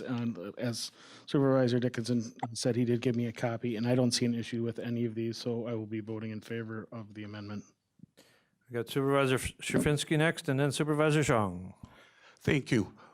As I listen to all of our discussion back and forth, and it's really good, and I've lived here my entire life, so I've watched the influx of the Hmong community and, how do I want to put this, the richness that they've added to our community. So I've watched how our community has changed over the last 30 or 40 years. And what strikes me is that all of the discussion about diversity, inclusion, and equity ends up splitting people into groups. rather than treating everyone as a citizen of Marathon County, we're splitting people into groups, and we're starting to pit those groups against each other rather than dealing with each individual citizen and all citizens as equal citizens of Marathon County. And everything that we do ought to be done as we look at how does it affect and how does it improve the life of everyone in Marathon County. Not this group, not that group, not another group, but all the citizens of Marathon County. So that's why I would oppose all of this language. Supervisor Zhang. Thank you, Mr. Chairman. I do want to acknowledge and thank Supervisor Dickinson for his efforts as well. But I do want to express caution as well too, because one of the reasons why the Diversity Affairs Commission before had a lot of challenges was because of how broad the charter was for the Diversity Affairs Commission. I'm concerned that with the shortening of the language here, there's a lot of broad assumptions that could come with it as well. So I do want to just caution this board for them to also look at the language and make a decision based off that. Thank you. Okay, any other discussion? Supervisor Krause. Thank you, Chair Gibbs.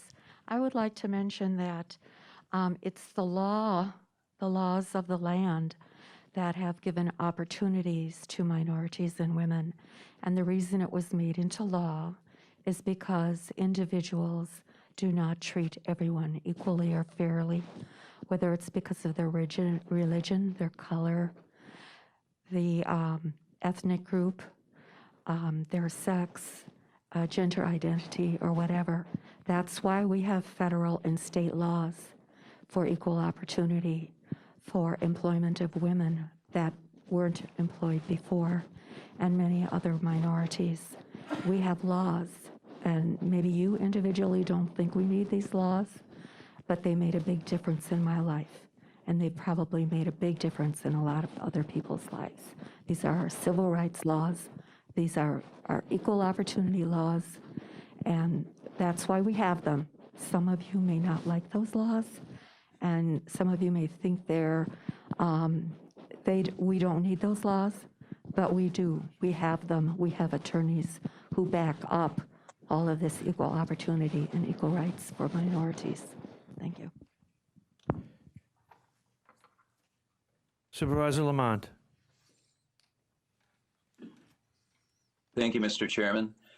I'm just wondering is there any wisdom to tabling this, or can we even do that? Because I'm looking at this on the WebEx. I do not have access to the changes that have been suggested, and I'm just going by what people are saying. And it sounds like we're going to have some more changes coming up. So is there, I'm not sure on the rules. Can we do this next week? I guess clarification. Thank you. I'll have Corp Counsel address that. Thank you, Mr. Chair. So at this point, what the body is doing is considering what rules to adopt for this session. Only at the organizational meeting, which is today's meeting, can the body vote by majority vote to adopt rules. After today, whatever set of rules are adopted, they can only be modified, changed, altered by a 2/3 majority vote. So tabling the rules would leave us without any county board rules. It would also be contrary to our existing ordinance, which requires us to adopt our rules at the organizational meeting. Okay, thank you. I thought so, but I just wanted to ask. Any other discussion?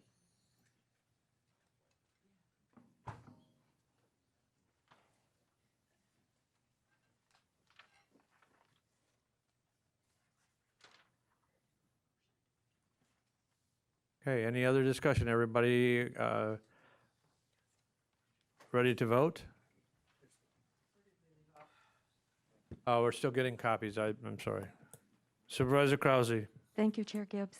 I wanted to move to make a motion to amend this 30-second announcement. We've got a motion. Supervisor Krause, that would be out of order right now. We have a motion on the table unless your motion is to amend a portion of the rule that's being amended. a second motion to amend a different portion of the rule would not be in order at this point. But we'll be requesting any additional amendments as soon as this amendment is taken care of. Any other discussion? Supervisor Shafinsky, third time. I just would like to address the comment relative to state and federal law, and my comment earlier. Well, that again, we're talking right now. We have on the table an amendment that we're discussing. Correct. So we will. But one of the supervisors made reference to state and federal law, and that's my point here, is that perhaps all of these questions are best left to state and federal law, and perhaps they're not really pertinent to the business of running the county. Not in any way impugning those laws or in suggesting that we should change those, not one bit. I'm just suggesting that perhaps this is outside of our purview as a county board. Thank you, Supervisor Robinson. Thank you, Mr. Chair. The purpose of these clarifying roles and responsibilities is to guide the activities of the committees. And many of the recommendations are based upon the county's comprehensive plan that we adopted in 2016 as a visionary document on where we want to be as a county in terms of the safest, healthiest, and most prosperous county. And you get that way by putting those and spelling out those responsibilities and holding people accountable. It's important that we do this, include those in our rules, and do the periodic check-ins to see how we're doing it. This is aimed at the policies and practices of the county as it relates to these activities. It is important that we reflect those in our rules, and that's why it's before us today.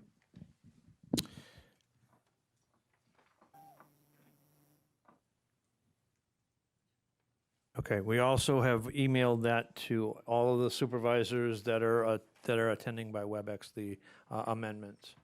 Is there any further discussion? Any further discussion? Seeing none, the motion is to amend to include the new description under each of the appropriate standing committees as spelled out. A motion in favor will adopt, a motion or a vote in favor will adopt, and a vote against will put us back to what was proposed by the executive committee.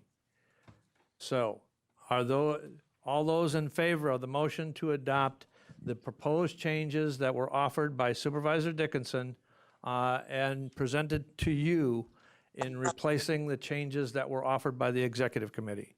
All those in favor of that motion, Supervisor Hardinger. I'm sorry, Mr. Chair. Just for clarification, we're talking about just what Supervisor Dickinson recommended and nothing else. Correct. Okay, because there was Supervisor Maresh did have a couple of, she had a couple of notes that she wanted to add to the rules, and when we were discussing it before it got to this state. Right.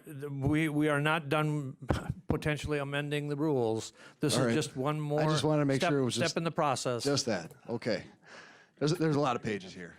Okay. Just one step in the process. Thank you.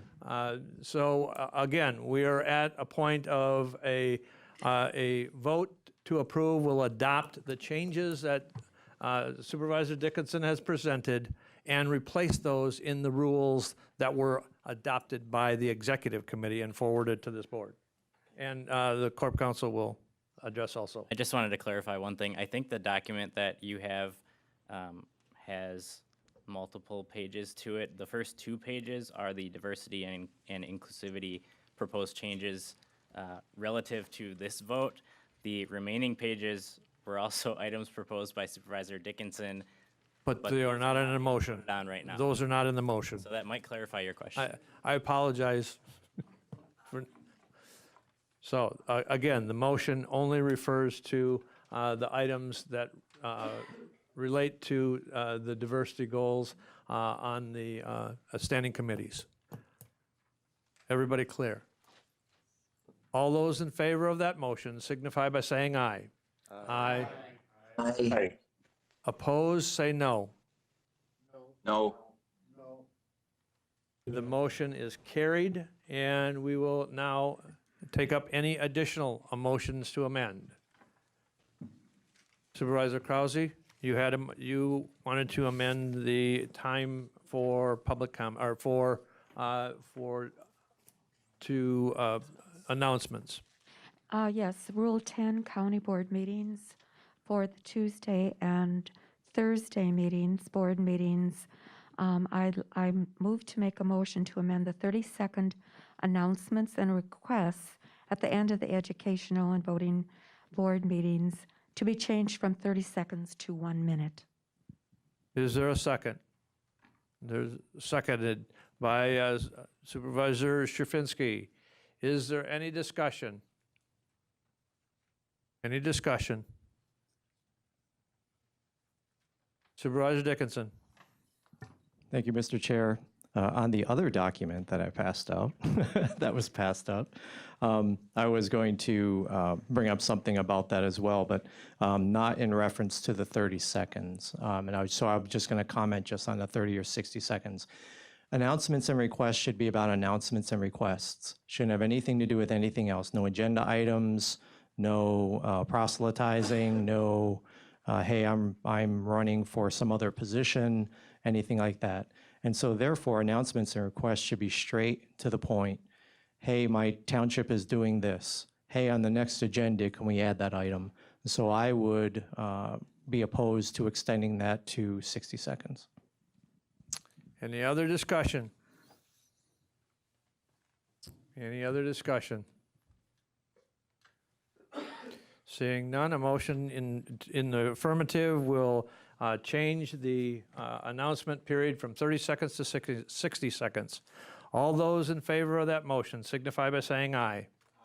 Aye. Aye. Opposed? No. No. And the motion is defeated. Okay, other, Supervisor Dickinson. So since we're talking about this one, on that item, I did have some text to add to that I thought would be helpful. You can see on that second page, it says add, and it would state announcements and requests shall be limited to non-agenda items not previously discussed during the meeting and should not be utilized to further discuss or debate an item from the agenda. And additionally, any privilege given by the chair to extend a supervisor's time shall apply to any other supervisors who comment. So if one supervisor is given 60 seconds, then the other supervisors who speak get 60 seconds. So I'd be making a motion to amend that item. Is there a second? Is there a second? Seconded by Supervisor Hardinger. Is there any discussion? Is there any discussion? All those in favor of that motion signify by saying aye. Aye. Aye. Aye. Opposed, say no. No. And the motion is carried. Any other discussion? Supervisor Crivelli. Thank you, Mr. Chair. This pertains to Rule 15 on page 12. Looking at the statement, I believe that Supervisor Van Cray, is it, had said earlier about the times listed in that rule. The shall statements in there, and myself as an auditor, those shall statements are a must statement.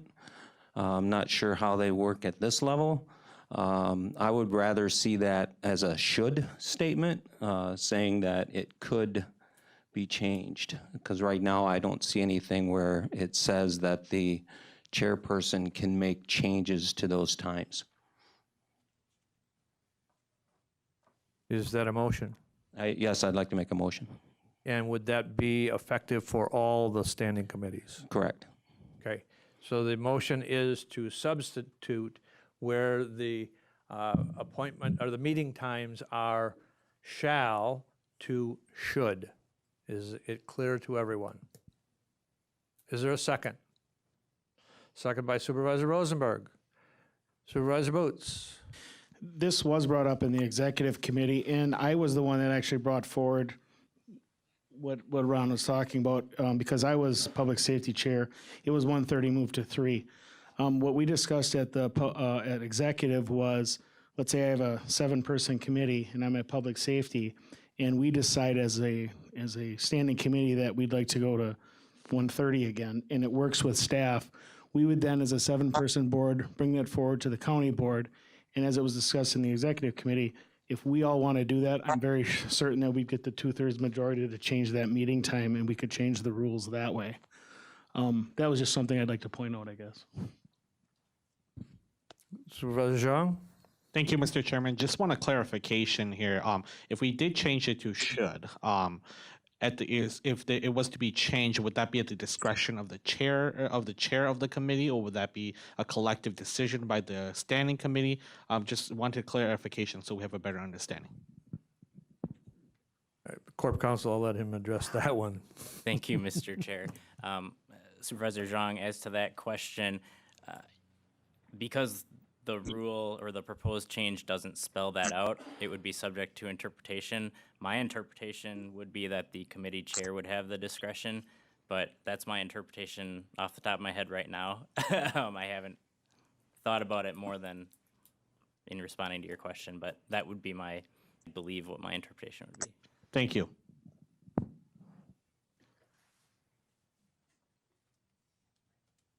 Is there any other discussion?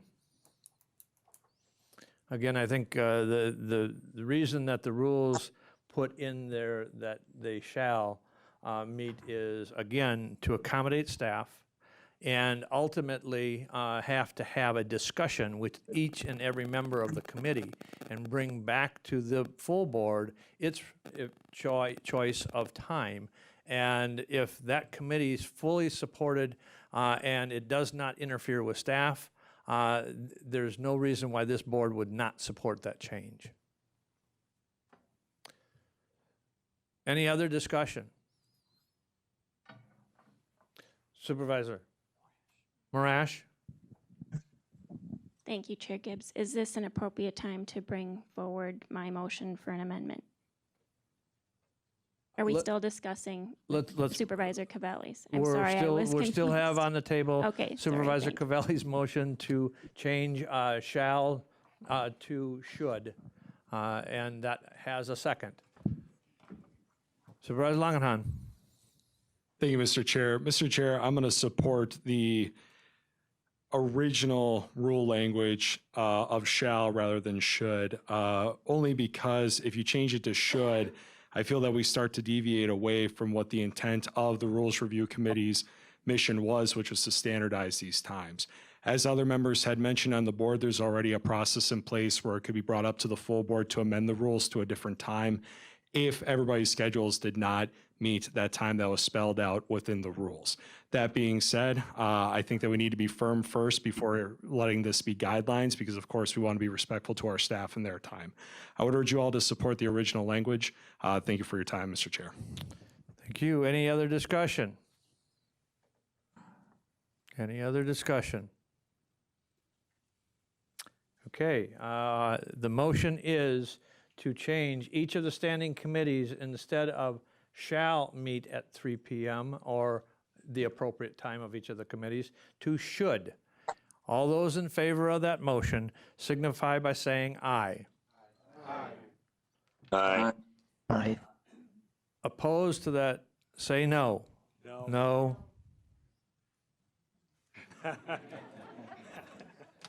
I would ask the clerk to call the roll. Arstead. No. Baker. Yes. Boots. No. Book. No. Cavelli. Yes. Dickinson. No. Drabeck. No. Gibbs. No. Gisselman. No. Gonnering. No. Hart. Aye. Hardinger. No. Krause. No. Lamont. No. Langenhan. No. Lemmer. Marshall. Yes. Yes. Mask. No. McEwen. No. Morash. No. Niemeyer. No. Oberbeck. No. Opal. No. Ritter. No. Robinson. No. Rosenberg. Yes. Seafelt. No. Soibert. No. Sherfinsky. Yes. Sundelski. Yes. Straub. Yes. Ungerer. No. Van Cray. Yes. Vensky. Yes.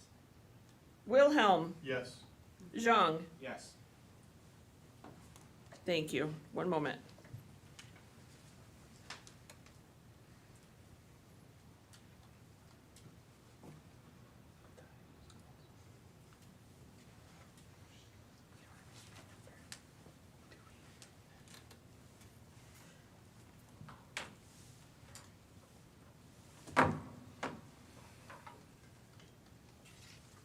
And the motion is defeated 24-12. Moving on. Supervisor Marash, you had a motion to amend. Thank you, Chair Gibbs.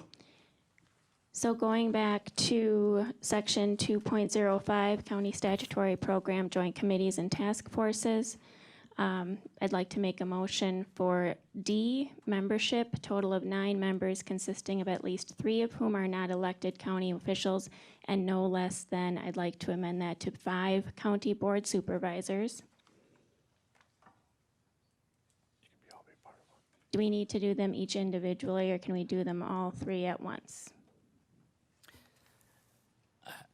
I would say it's up to the will of the board. If the board is, I guess what I would say is make your motion. If the board is confused, we can always divide the question. Then on to E, member term, Board of Health members are appointed by the county administrator and confirmed by the Marathon County Board of Supervisors. Citizen members are appointed for 5-year staggered terms. I would like to amend that to 2-year staggered terms.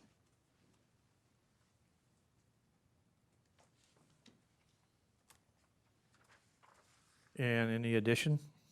That would That would finish that off. Thank you. That would take care of it. So we're moving from, we will have 3 non-elected and 5 elected? Correct. And the terms for the non-elected would be 2-year. Correct. terms. Okay. Is there a second? Seconded by Sandalski. Any discussion? Supervisor Robinson? Mr. Chair, I rise to oppose the amendment. Currently, we have a 9-member board. There are 2 physicians on that board. There is a retired executive from Aspirus who has a strong public health background. We have a community member that has strong ties to the Hispanic community, and we have a healthcare provider with an advanced degree representing the Hmong community, and then somebody from Aspirus that works with us on the community, community health improvement program. And that involvement is critical when we start looking at issues such as behavioral health, and it's expertise that we get that really helps drive the performance. And I know that there's a lot of concern over what happened with COVID. There has not been any policy issues relative to COVID on the agenda for a while. I think we're trying to look at those other issues, behavioral health and others, and I think that having that strong representation from the community helps us get at that. And when it comes to an ordinance, that needs to come back through the Health and Human Services Committee into this body. So there is adequate opportunity for later involvement in those activities. So I would encourage you to stay with the status quo and oppose the amendment. Any further discussion?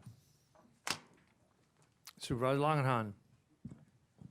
Thank you, Mr. Chair. I'm going to ask for some clarity on the motion, and then I may have a follow-up. So The way I understand this is that the composition of the Board of Health would go from 9 members total to 8 members total. That is what my understanding is correct. Okay. And of course, if there was any clarification, I'd invite the other supervisor who made the motion to, of course, provide that clarity. Oh, there's sorry. something for Corp Counsel to add? No, I was clarifying whether the statute required 9. Ah, okay. So we're going from 9 to 8. Correct. And then for the non-elected members, we're going from 5-year staggered to 2-year staggered terms? Those are Correct. those 2 changes. So, Mr. Chair, with respect to the amendments, I just would say that I'd like more rationale behind these changes. A little lesson to the new county board members that we have here with these amendments and proposing these substantive changes. You're going to learn very shortly that we have committee systems that have worked very well here for a long time. The committee systems review this information beforehand so that we do not have all of these discussions at the full 38-member board. It allows us to work very efficiently. So now that we have changes here going into the new term, now we have to ask for more information. So as I said, Mr. Chair, I'd ask for more information on these amendments. Thank you. Okay. If the supervisor would like to provide any additional comment. My comment on this is that being a citizen, having attended each health board meeting for the last 9 months, and hearing the commentary from one of the doctors in particular really gave me a lot of concern month after month. And therefore, I felt that it would be better served for our community to have 2-year terms for these people, just in case they don't serve the community to the best of their ability. That's the reason for it. Okay, any further discussion? Supervisor Lamont and then Supervisor Krause. These out for 2 different votes because I'm in favor of one and not another. You can ask for division. Division. Okay. Thank you. The motion will be divided in, if it is agreeable to the second, the motion will be divided into 2 parts. And the 2 parts will be, the first part that we will take up is the 3 non-elected and 5 county board members. And then we will take up the second, and that is the reduction in the term staggered for the 3 non-elected to. Is there a second to divide, I should say first? There is a second by Supervisor Zhang to divide. So again, that will be if that is amicable to Supervisor Lamont, is that division Yes. the line you wanted? All right. Yes. And is that division okay with the motion maker? Yes, thank you. Okay. Okay, Supervisor Marshall. Thank you, Chairman. I think that one of the important things that we have learned over the last 2 years is that the public really wants elected officials to make up the majority of our boards. And so I support the amendment to add 5 supervisors and 3 non-elected members. Any further discussion? Supervisor Sherfinsky. I think Supervisor Burchell makes a very good point relative to the last couple of years. We've had a lot of division with experts on one side, public officials on another side. We here as supervisors, I think, owe it to our citizens to make decisions based on people who are elected rather than non-elected people. Supervisor Krause. Thank you, Chair. You can correct me if I'm wrong, but I thought there was a state statute that said the members of the board, of the health board, so many members must be from the medical field. In fact, at one time, this Marathon County Health Board wanted a veterinarian on the board, wanted a dentist on the board, and the rules, the laws were, and our local requirements were changed to be in line with the state laws, which did not allow a dentist, did not require a dentist to be on the health board. So they eliminated having a dentist on the health board. So I just thought it was a state law that said how many medical people must be on the health board.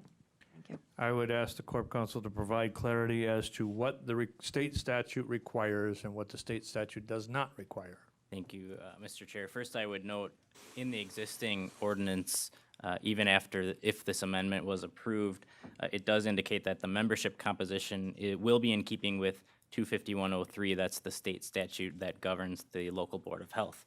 What the local Board of Health says on this topic, or what the statute says on this topic, is in appointing the members who are not elected officials or employees, a good faith effort shall be made to appoint a registered nurse and a physician, except if that the appointing authority is unable to locate a willing registered nurse, physician, or both, it shall make a good faith effort to appoint a physician assistant, advanced practice registered nurse, or both.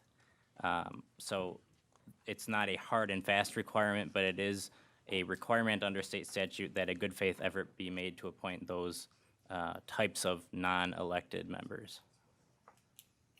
Okay. Any further discussion? Supervisor Langenhan. Thank you, Mr. Chair. Two questions, and I just want to confirm, I think Corporation Council just answered this question, but the proposed amendment is consistent with the statute. Yes. Thank you. Second question, in regards to the staggered terms, we're already in the midst of the staggering of the terms. So what happens if we switch it from 5 to 2? Does that get reset to 0, or how does the appointment system change then? You're welcome, by the way. Thank you for the question. I had not considered that question. I'm going to consider it right now, silently in my seat. One moment. Supervisor Boots. Call the question. Question is called. Is there an objection? Supervisor Baker is objecting to the question being called. Question procedure. I'm not objecting to the question being called. I'm asking for Please use the mic. I'm asking for a roll call vote. I'm not objecting to the question. Okay, roll call vote has been requested. Is there any objection to the motion of the previous question being called? Just a point of order and a clarification here. Is Supervisor Baker asking for a roll call vote of the calling of the question, or the amendment itself? Just wanted to clarify that so I have a better understanding. I'm understanding it. The roll call is requested on the motion and not the motion to amend and not the motion for the call of question. Is that correct? That is correct. So any further? Chairman Gibbs, one question, and that would be, we have a determination that needs to be made by the corporate council, so is calling the question premature, since we do not have an answer on his guidance? He is prepared to provide an answer. Thank you, Mr. Chair. I did consider this silently to myself. Because our Board of Health is constituted by our ordinance and by our rules, if the ordinance itself is changed and the terms are reduced from 5 years to 2 years, any existing terms. And the motion is carried 19-17. And I would just like to make an announcement that we're having technical difficulties in our public broadcasting, and so the meeting now is being recorded via WebEx to assist in the eventual publication on YouTube. So the motion again was carried 19-17, and we will proceed to any further discussion on the terms to a 2-year staggered term. Supervisor Sandalski. I got a question. Like if they're in the middle of the term, so if they completed two years already, like for the appointed ones, would they be off, or would they You know what I mean? So if you're like in a 5-year and you already had 2 years in, would they? I understand your question, and again, I have not considered this question, but if my last opinion is correct, which is that anyone who's serving a 5-year term is now limited to a 2-year term, if they've already served a 2-year term, it would flow from that decision that their term would now be expired. I guess you can probably tell by the way I'm saying this, I am not confident in that decision, because there could be an argument made that someone's relied on the appointment that was made for a 5-year term, and do they have some interest that would prevent us from changing that and reducing it? I don't know the answer to that question. I apologize. It's a good question. Okay, any further discussion on the motion to reduce the 5-year staggered term to a 2-year staggered term? Supervisor Langenhan, excuse me. Thank you, Mr. Chair. And it is for that very reason why we ask these questions at the committee, and we don't ask these at the full 38-member board. I understand that we have new supervisors here, and they have brought up some excellent points tonight. But in the future with our committees, please pose these questions there, because otherwise some of these points need to have more research. Okay, so I would actually encourage you to keep the current status and vote against the amendment, just so that we don't have this lingering question out there about what happens if it's 2 versus 5. Thank you. Supervisor Overbeck. Yeah, thank you, Mr. Chair. The other question is, when you make the decision on who leaves the board now, because you have a different composition, how is the choice made on which people stay, which people go? You know, because we're changing things mid-season here, and it goes with the 5-year terms. It also goes with the composition of the board. Unfortunately, that would be because the appointments belong to the administrator. And he says, thank you. I think the administrator is going to thank the board if the board throws that responsibility on him. Supervisor Zhang. Thank you, Mr. Chairman. I guess the question here would be for staff here. Is there any precedent in the past where we've done something similar on this lines here, where we actually changed somebody in the term or the length of somebody's of a appointed position, and how do we handle it in the past?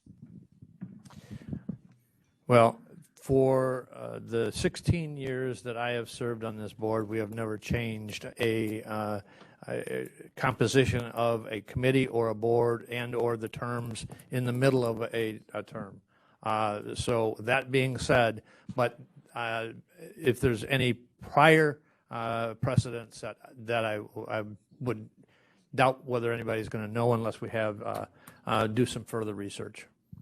Supervisor Zhang, go ahead. I'm going to ask a question here. Is this an appropriate time to make an amendment to an amendment? An amendment to this amendment would be in order.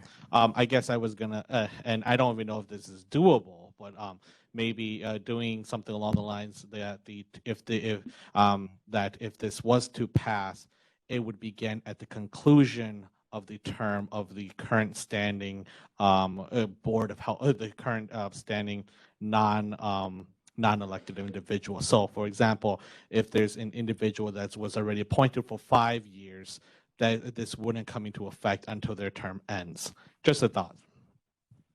I hope that makes sense.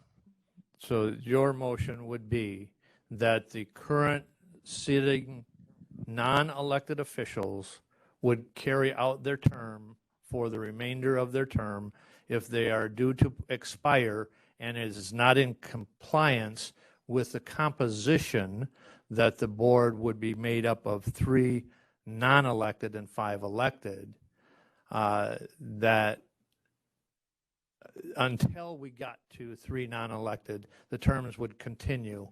Is that an understanding of your motion? Yes. Okay, is there a second? There's a motion made and seconded to amend the amendment to, and I'm gonna confer with Corp Counsel.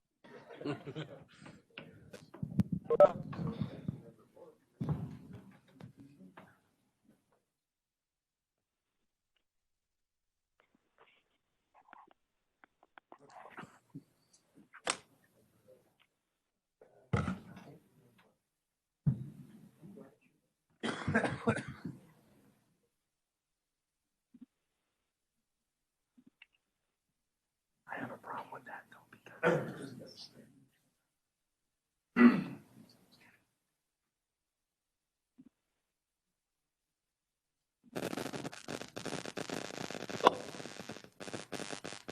I'm gonna have the administrator address the question. Let me begin with thank you. No, the question was asked, had this happened before? In my recollection, while my time horizon is short, I believe it did occur with the amendment by the board of the joint county agreement with respect to North Central Healthcare. And the way that that was approached by administration was we essentially reappointed the entire body utilizing, can you guys hear me? Sorry, I'll start again. My recollection was this did occur with the North Central Healthcare Board when the county board did adopt a revised joint county agreement. Administration, essentially through the appointment process, reappointed all individuals in accordance with the new composition requirements set forth in that document. So if the question, and I believe this question was asked, however, I was floating back and forth between the AV room and the board, so I apologize. My process would be, because by statute these are county administrator appointments, I would appoint the entire 8-member board in accordance with statute, and they are staggered term appointments. So I would stagger those appointments in my recommendations to the board, because again, all of my appointments by statute have to be confirmed by the board. I would bring you an entire new slate of proposed candidates for that board. With that additional information, I would ask if the motion of the amendment to the amendment and the second, if they were willing to withdraw their motion. I will withdraw my motion. Is a second? Thank you. So we are now back to the second part of the amendment, and that is to have 2-year staggered terms for the 3 non-county board members. Any further discussion on that amendment? Any further discussion? Chairman Gibbs? Supervisor Stravinsky. And that would be Supervisor Baker had asked for a roll call vote earlier. Does that request apply to this division as well? It does not. Then I would like to request a roll call vote. Okay, roll call vote has been requested. Is there any further discussion on the motion to change the terms to a 2-year staggered term? Any further discussion? Okay, seeing none, I'll ask the clerk to call the roll. Supervisor Zhang. Can you just clarify the vote again for everybody? So a vote in the affirmative will approve the amendment that will make the terms, instead of a 5-year staggered term, a 2-year staggered term for the non-elected 3-person composition on the Board of Health. Again, an aye vote will affirm the change to a 2-year staggered term. Everybody clear? Okay, I'd ask the clerk to call the roll. Boots. No. Book. Supervisor Book, you're muted. Yes.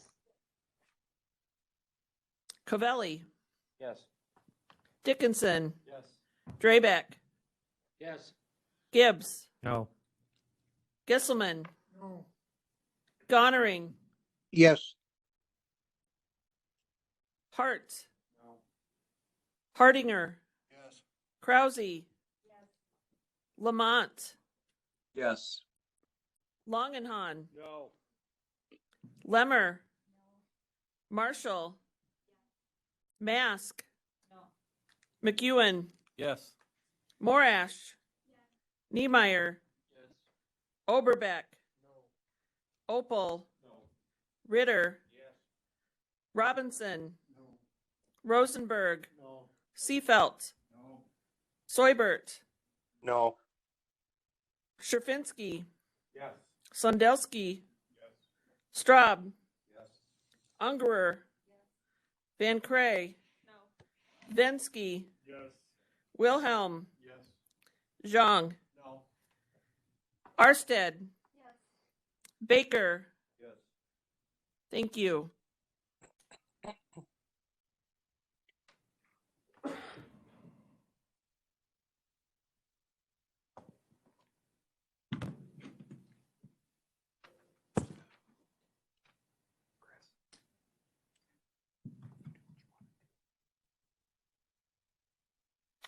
And the motion is carried, 21-15. Moving on, any further discussion on the rules as proposed and amended? Supervisor Dickinson. Thank you, Mr. Chair. So this relates to the duties and responsibilities of the Standing Committee Vice Chairs, Rule 16. So 16D1, 16D2. This also affects 204 Rule 3 for Standing Committee Vice Chairpersons. So it was brought up that Standing Committee Vice Chairs are now required under this change here to attend the Executive Committee. On Thursday, I talked about that with the Executive Committee a bit, and I don't think that that is a good policy. Then what you would have, you'd have 16 members thereabouts at the Executive Committee, which is almost half of the board. So I would look to amend the Rule 16D1 to take out attend and participate in meetings, to consider attending meetings of the Marathon County Executive Committee as a non-voting member. In addition, that would affect 16D2. It has to do with vacancy. Maybe someone wants to divide these out, but in the event that the standing committee chairperson is absent, unavailable, or incapacitated, there's this idea that the vice chairperson would act in place of that person. So the person could be missing a day because they were sick, and then the vice chair would actually step in and then become a voting member. I would be opposed to that.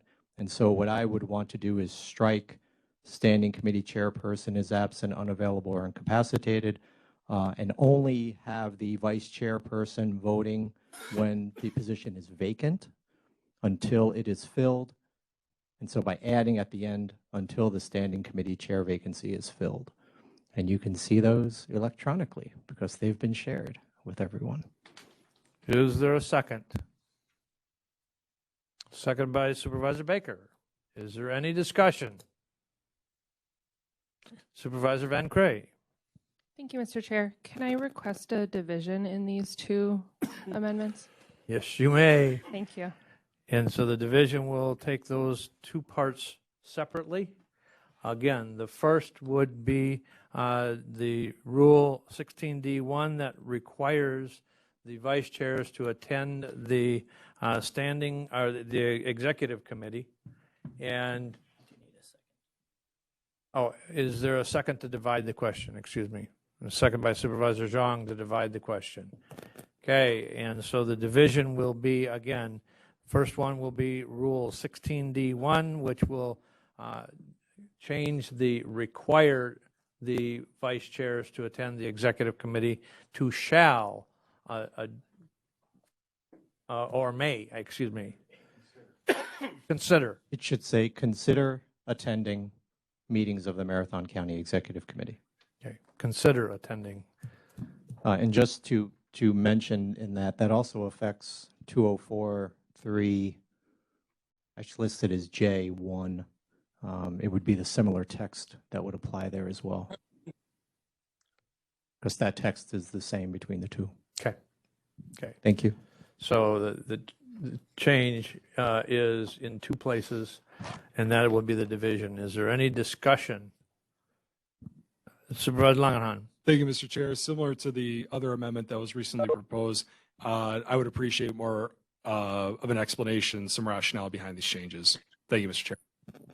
Well, to give a little bit of context, the reason that there was increased responsibility to the vice chairs when the rules review met and when HR Finance met, they provided a stipend to the vice chairs that was not provided in the past. And so there was a thought that if they're going to provide additional compensation to those vice chairs, that there is additional responsibility. That was just the thought process. So Supervisor Dickinson, if you want to address the concern by Supervisor Langenhan. Absolutely. If you scroll, you can read my notes above it. Oh, the other way. There you go. I don't think the vice chair should have such requirement. They should only vote when the position vacant, which is the second part. But in this case, we should be looking to minimize the amount of participation of our board members, not extending it. And so what you'll have here is you now have another meeting that a vice chair would have to go to in addition to their other responsibilities. I wonder what the limitations are going to be for that person to attend Thursday at 4 o'clock, or I think it's 3 o'clock it's being moved to. And again, you're having 16 persons in an executive committee who are required to be there. And I just don't, to me, that doesn't seem like an executive committee. An executive committee would be a smaller subset of the entire 38 members. So I don't think we should be putting a requirement on them. I certainly understand that a vice chair should take some responsibility on to go ahead and pay attention to what's happening in their committee and then fill in if necessary for the chair. But a requirement, even if it's for another $200, I don't see that as necessary. Thank you. Supervisor Langenhan. Thank you, Mr. Chair. A follow-up then. The rationale behind striking the language absent, unavailable, or incapacitated, because it's my understanding that when we had that discussion, it would provide the opportunity that in the event that the standing committee chair is in such a state that the standing committee's positions could still be communicated to the executive committee. Thank you, Mr. Chair. Okay, that will be the second part of the division. So the first part of the division will be taking up the first portion of the responsibility of the requirement to attend the executive. The second part will be the division that will be taken up as far as that second part. Any discussion on the first part? Again, requiring the vice chairs to attend the executive committee meeting. We got Supervisor Zhang and then we got Supervisor Straczynski. Thank you, Mr. Chairman. I am going to be in supportive of Supervisor Dickinson's amendment simply due to the fact that I believe at our last training we were told to be careful walking quorums, and I believe this would be a 16. And if there was additional members that decided to be in attendance, we would in a sense constitute a quorum of the full board. I believe we need 19 to constitute, 20 to constitute a quorum. So I would be in supportive of Supervisor Dickinson's amendment for this specific amendment. Okay, Supervisor Straczynski. My question would be, when we look at Supervisor Dickinson's proposed amendments, are we saying, or is he proposing that they be required to attend these meetings or not required? They would not be required, but what happens? Consider. What is the position or the intention in the event that the chairman of a particular committee is not available? Would the vice chair then be required to attend? That is the next portion of the division on the proposed amendment. So right now, again, the first portion is saying that they need to consider attending and removing the requirement to attending. Supervisor Langenhan. I know this is my third time on this one. The stipend you had mentioned was already approved for those vice chairs? It was. Well, with those expectations in mind, I believe that the stipend was intended with this rule change. I'm not going to support this if they would be getting a stipend with these responsibilities, and it doesn't make sense to reward them more than what they're putting in. Thank you. Vice Chair McEwen. Thank you, Mr. Chair. Included in the stipend was we are asking the vice chairs of the standing committees to be a liaison to the vice chair of the county board with the strategic plan. So there's going to be added responsibilities besides adding to going to the meetings, the executive committee meetings. Any further discussion? Any further discussion? The motion is to amend from requiring the vice chairs of the standing committees to attending the executive committee to considering the attending. Supervisor Lamont. Thank you, Mr. Chairman. What does consider mean? I think may is a better word.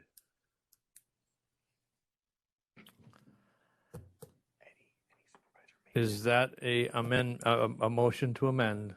Yes. Okay. Is there a second to the word, instead of consider, changing that to may attend? Supervisor Shavinsky. That was a second.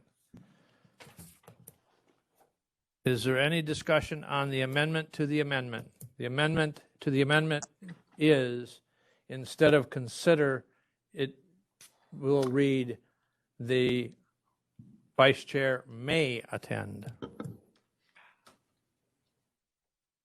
Any further discussion? Okay, a motion in favor will change the word consider to may. All those in favor of the motion to amend the amendment to include the word may attend the executive committee. Supervisor Lamont. Thank you, Mr. Chairman. I just want to explain my rationale. If I was the vice chairman, I may want to go. So it gives me more of a, I think, a right to then go versus just consider it. That doesn't tell me what to do. Thank you. Okay. Any further discussion? Any further discussion on the amendment to the amendment? Seeing none, all those in favor of the amendment to striking the word consider and changing it to the word may in attending for the vice chair's responsibilities to attending the executive committee, those in favor of that motion signify by saying aye. Aye. Aye. Opposed? No.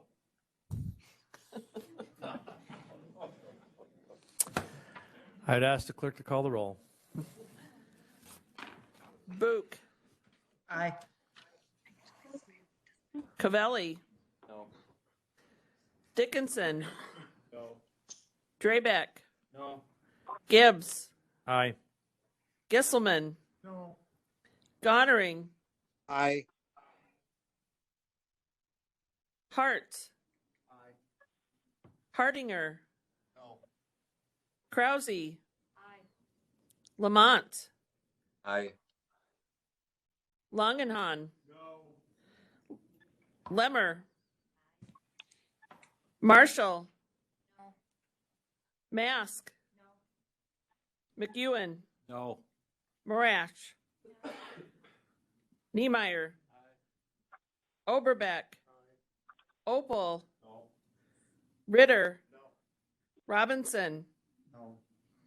Rosenberg. Yes. Seafelt. No. Soibert. Aye.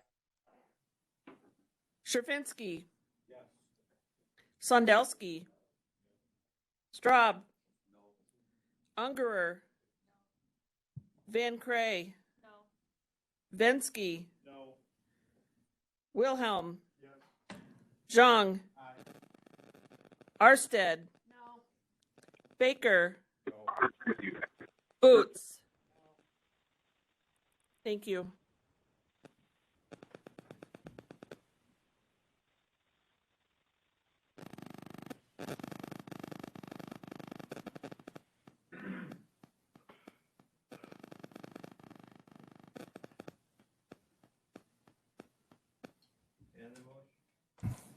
And the motion is defeated, 15 to 21. We are back to the word consider attending. Any further discussion on the motion?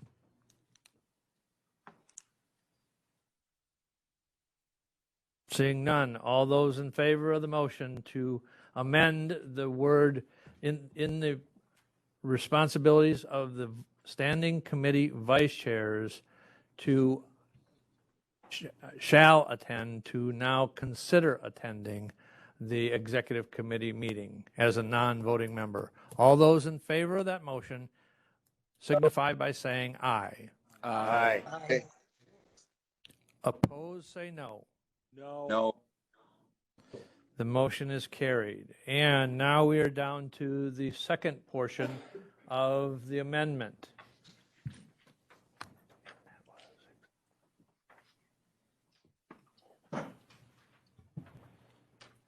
So that is stating that the vice chair of the standing committee cannot step in the role of the chair for incapacitation. It can only step into the role upon vacancy of the standing committee chairperson. Then then the vice chair becomes a voting member on the executive committee until the chair the chair is either replaced or the vice chair is permanently by this board made the chair. And then the vice chair would be vacant. Is that clear? Supervisor Langenhan. Thank you, Mr. Chair. I would like to revisit my previous question as far as the rationale behind this amendment. And I would refer to the offer of the amendment. Thank you, Mr. Chair. So my thought is the way it's written, if the chairperson simply is not there one meeting, it seems they could say, well, I'm not going to be there, and then the vice chair can come in and vote. And that, I don't see where we do that in any other of our, voting, any of the other groups, where one person can just determine I'm not going to be there, and then someone else comes in and votes for them. So my concern was that, where if you have an incapacitation, I don't know what that means. I don't know if that's a period of time. Is that the person's going to miss 2 months worth of meetings? They had surgery or something. So I just wanted to be very clear that the person who is in there voting is the chair. And if that person is no longer there, then the vice chair can step in until there is a vote on filling that position, rather than one time missing. So I'm trying to get, I understand I think I understand where the committee's going with that. But I think we should, if someone's going to miss 1 or 2 meetings, then we can deal with it. I think the executive committee still has 9 members to deal with that. They don't have to have a 10th.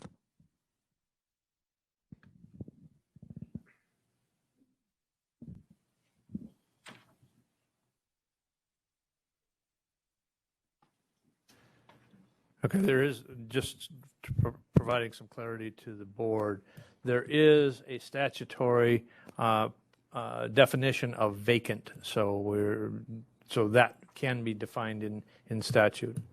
Supervisor Robinson. Thank you, Mr. Chair. We do have some precedent for this in the Metropolitan Planning Organization, where we allow where the membership of it is the chief elected official of each of the communities in the Wausau metropolitan area, or their designee, and that designee can change from meeting to meeting. And the reason that it's done there, and the reason that you do it at the executive committee meeting, is there's a lot of information that is exchanged, and many times that information needs to be taken back to the standing committee, and we're looking for input on some of the policies from that committee perspective. That would be lost if you have a chair that can't make it or isn't there. So I think there's a reason. The executive committee is sort of that committee in committees, where you talk about policies that will cross committee jurisdictional lines, and it is important that all those committees be represented at that meeting. That's why the amendment or the proposed rule change came into play. Okay, any further discussion? Vice Chair McEwen. Thank you, Mr. Chair. There's another committee, the CJCC, does the same thing, where if, there was one occasion when I stood in for Supervisor Boots, who was the chair, because he was a chair of public safety, and I did stand in for that meeting and did vote. So just another example. Any further discussion? Any further discussion? Okay. Seeing none, the motion is to amend and strike that the standing committee vice chair can vote in if the chair is unavailable, and this says only when the standing committee chair is vacant can the vice chair vote on the executive committee. Is that clear? So a vote in the affirmative says that the vice chair of a standing committee can attend the executive committee, but cannot vote even if the chair of that standing committee is absent, vacant, or even incapacitated, as it was stated in the proposed rule. Supervisor Langenhahn. I have one more after this, Mr. Chair. In regards to the term vacant, then you had mentioned that there was a statutory definition. What is that definition then? I knew you were going there. Well, because it could mean those things that are struck out right now. Correct. We're have two lawyers looking for it. In recovery. Oh, one in recovery, excuse me.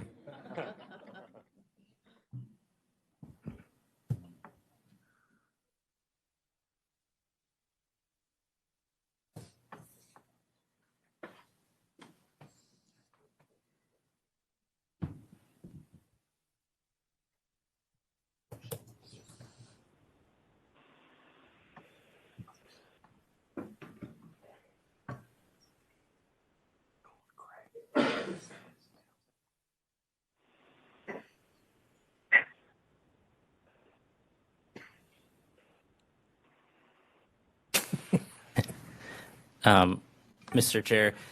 Please, Mr. Corp Counsel.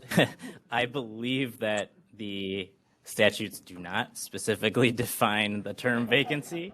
They do prescribe the way a vacancy can be filled, and in certain other areas, it describes what a vacancy is. For instance, for the county administrator, resignation, removal, or other cause, but there's nothing applying to supervisors or so. That's the answer to that question. Thank you, Mr. Chair. Absent of a definition, it would be the common understanding of the word vacant. Okay, is everybody clear on the amendment that is being offered? Again, the amendment that is being offered is that the vice chair of a standing committee cannot step in the shoes of the chair at the executive committee and vote if the chair is just absent or out for whatever reason. Only when the supervisory position is vacant can the vice chair step in. Is it clear? Supervisor Krause. Am I allowed to comment on this? We're still in discussion, so you Okay. are recognized. All right, thank you. I think for continuity, it is important that the vice chair be informed and participate in when the chair of the committee is absent. I think it's very important that there be continuity and coverage, and I think it should be part of their duty. To me, that's the position of a vice chair. Thank you. Supervisor Zhang. Questions called. Is there an objection No objection. Is there a second? Second. Okay, question's been called and seconded. Is not debatable. All those in favor of ending debate signify by saying aye. Aye. Aye. Opposed? Motion carried. Debate is ended. We will move on to voting on the amendment. The vote on the amendment is, if you want the amendment to proceed, vote aye, and that will then eliminate the ability of the vice chair to step in the chair's role on the executive committee for short vacancy or short absences or illnesses. All those in favor of that motion to sustain that change signify by saying aye. Aye. Aye. Opposed? No. No. Motion is defeated. And so the call that I made is that the amendment was not successful, and so the vice chair can go, it goes back to the way it was proposed, and that was the vice chair can step in as the, if the chair is vacant. Supervisor Dickinson. Mr. Chair, my apologies, but that vote seemed pretty close. So I don't know if there's, under the rules, that we can challenge that and get a roll on that, a roll call?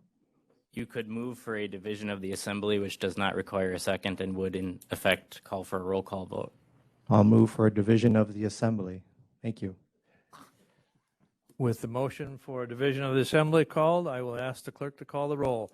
And I will repeat, a aye vote will adopt the changes as submitted by Supervisor Dickinson and will not allow the vice chair to step in the shoes of the chair on the standing committee for short vacancies or short-term non-attendance. A no vote will allow the standing committee vice chair to step in the shoes of the chair for short absences. Is everybody clear? Okay, I would ask the clerk to call the roll. Cavelli. Yes. Dickinson. Drabeck. No. Gibbs. No. Gisselman. No. Gonnering. No. Hart. No. Hardinger. Krause. Lamont. No. Longenhan. No. Lemmer. Marshall. Yes. Mask. No. McEwen. No. Morash. Niemeyer. Yes. Oberbeck. No. Opal. No. Ritter. Yes. Robinson. No. Rosenberg. No. Seefelt. Soibert. No. Scherfinski. No. Sondelski. Straub. Ungerer.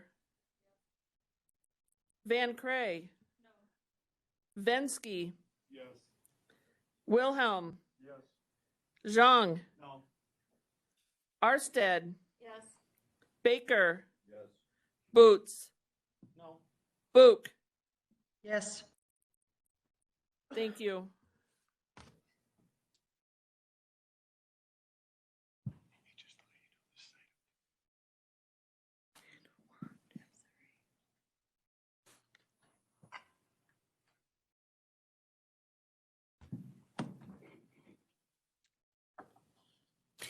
And the motion is defeated, and so we are back to as proposed in that the vice chair can vote at the executive committee meeting if the chair of that standing committee is not available.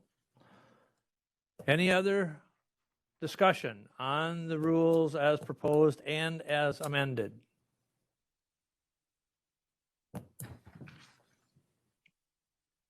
Supervisor Hart.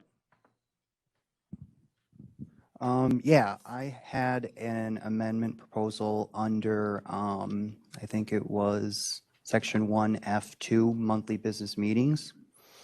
It was the part that talks about allowing supervisors to attend the voting meeting by audiovisual means, and there's 3 circumstances. I wanted to add a 4th circumstance. I think Mike has that text, but it is the county board chair shall have the authority to permit any individual supervisor to attend a monthly business meeting by approved audiovisual means in the event that a medical circumstance precludes the supervisor from appearing in person. And that was originally meant for if someone has COVID and wanted to quarantine, but was able to like attend meetings, they would be able to do that. I wanted to also make that like medical circumstances, if you have a sick kid, if you're taking care of a family member, have the ability for the chair to allow that supervisor to attend and participate in those meetings. Okay, is there a second? Second by Supervisor Robinson. Any discussion? Supervisor Langenhan. Thank you, Mr. Chair. I mean, wouldn't that be covered under 2B, other emergency or unforeseen circumstance? I'd ask the Corp Counsel to clarify. When Supervisor Hart proposed this language, I had considered that, but my interpretation of 2B is that applies to the chair allowing the entire board to attend virtually. This proposed amendment would give the board chair the authority to permit an individual supervisor in that individual supervisor's circumstances. So it, I guess, clarifies that rule to make sure that it can be applied to individual circumstances instead of a general emergency that could apply to the full board. Thank you, Mr. Chair. Thank you, Corporation Counsel. Okay, any discussion? Supervisor Overbeck. Thank you, Mr. Chair. Would that then require the meeting to be on WebEx? Yes. Thank you. Any further discussion?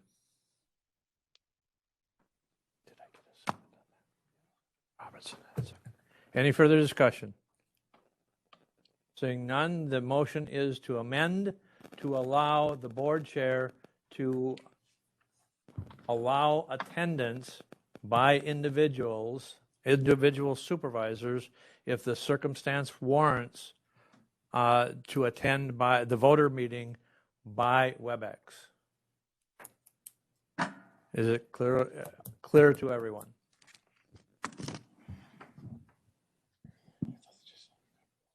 For medical circumstances, for medical circumstances. Supervisor Overbeck?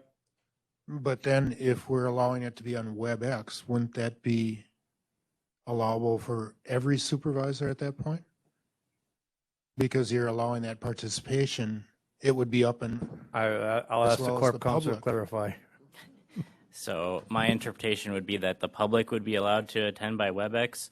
It would still be within the discretion of the chair to only allow individual supervisors to attend by WebEx, the way that rule is written. So it would not allow every supervisor to attend by WebEx if one supervisor is granted that exception. Supervisor Langenhan. Thank you, Mr. Chair. Then a question to Corporation Counsel, and it's sort of is parallel to what you just said, but would you have to provide the same accessibility to the public as you would that individual member? Yes. Okay, thank you. Yes, the public must be apprised the same ability to attend. Any further discussion? Okay. Is it clear to everyone what we're voting on? What we're voting? Supervisor Lamont, go ahead. Yes, thank you, Mr. Chairman. If the public can watch, why couldn't someone else watch? The supervisors still watch. They just couldn't vote. They can watch. If it's opened up, there's nothing that prevents the supervisor from watching. There wouldn't, but they would not be allowed to vote unless they had a granted exception per this rule. Thank you. Supervisor Zhang. Just to clarify with that as well, then they wouldn't be able to would they be able to participate in discussion as well? My understanding is of the intent of the motion is to allow them to participate in the full discussion and participate in voting if there's a medical necessity that necessitates that individual not attend in person. Supervisor, go ahead. Wilhelm, excuse me. Was this allowed during COVID? Like when COVID broke out that they could vote from home? Okay. Correct. Any further discussion? Okay, an aye vote will allow the chair discretion for medical emergencies to allow individuals to attend the voting meeting and participate and vote. All those in favor of that motion signify by saying aye. Aye. Aye. Opposed? Say no. The motion is carried, and we have a unanimous ballot on a amendment. Any other discussion on the rules as proposed and now amended? Supervisor Sandalski. Yeah, I'd still like to make amendment on that public comment from restricting people to only the agenda. I'd like it to be open to whatever their concerns are within the county. Is there a second? Second by Supervisor Shafinsky. And any discussion? Supervisor Boots. I would caution against this. I understand what they're going for here, but I've had at even the standing committee level, people come in and speak on something that's not even on the privy of that board. And that's where I think we got to be a little careful when we do that. What they should be doing, like was stated earlier, is it should be coming to a board member. If that board member is not satisfying that person, then it could be brought forward. That's just my thoughts on it. Thank you. Go ahead, Supervisor. Overbeck. Supervisor Overbeck. Been a long day. It's a late night. Started at 5 o'clock this morning. My concern would be that people who would like to speak to an item on the agenda would not have the time to do that if an issue or a lot of people come in that are not speaking to items. That's better brought up at the committees and discussed there and then brought to the board. And I'll speak to this item particular a little bit. One of the things that this is a business meeting of the board. And I understand the intent. Again, however, we have to try to get to a situation where the individual has a concern. They need to bring it to their supervisor. If their supervisor is not willing to bring that to the chair and then be disseminated back to a committee, maybe it's not even something, in some cases I've heard many times, items that are not even germane to this body to be taking up. And so opening it up to allow the public to discuss anything and everything they wish to under public comment has led to 4-hour, 5-hour meetings. And in some cases, the item wasn't even on the agenda for discussion. And so I caution this board in opening those up. We have much more latitude, or we do allow much more latitude at the committee level. Again, that's the committee level. But opening it up to this full board for ultimate, anything that any person wishes to discuss does create an opportunity for lengthy meetings, and in some cases, issues being brought to this board is not even germane to this board or under this board's purview. Any other discussion? Supervisor Langenhahn. Thank you, Mr. Chair. And I want to clarify that when this proposal was floated at Rules Review, it was not done with the intention of limiting anybody's freedom of speech. That was not the intent behind it. And I don't mind long meetings. Believe me, I've had my share, and I'm sure there will be more in the future. They kind of come with this job. I will say, though, that the thing that always frustrated me was that when you had a resident show up to a public comment and they voiced their frustration, the the appropriate response, because if the item isn't properly noticed, the committee can't even do anything about it anyway, is, well, thank you, move on. And that makes them even more frustrated. Under this alternative system where they're encouraged to contact their county board supervisor, they can at least direct them to the appropriate avenue to have their issues solved. And we lower the amount of frustration in the general public. Thank you, Mr. Chair. I would encourage you to not support the amendment. Thank you. Any other further discussion? Supervisor Baker. More a point of clarification than discussion, but Supervisor Boots commented that it would limit, that it affected subcommittees, and I believe the motion is only for before the full board.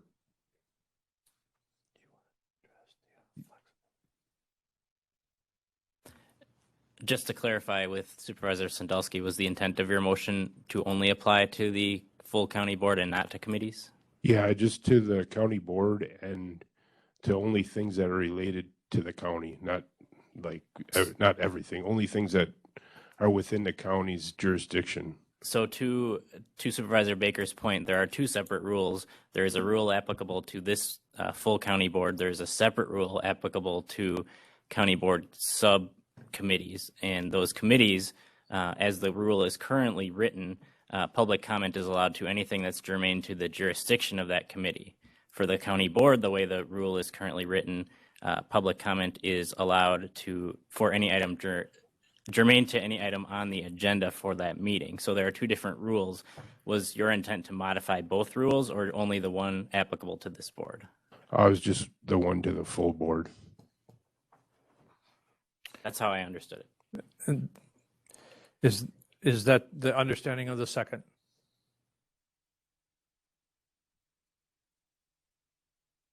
Supervisor Shervinsky, that was your understanding. Okay. Okay. Any further discussion? Supervisor Langenhan.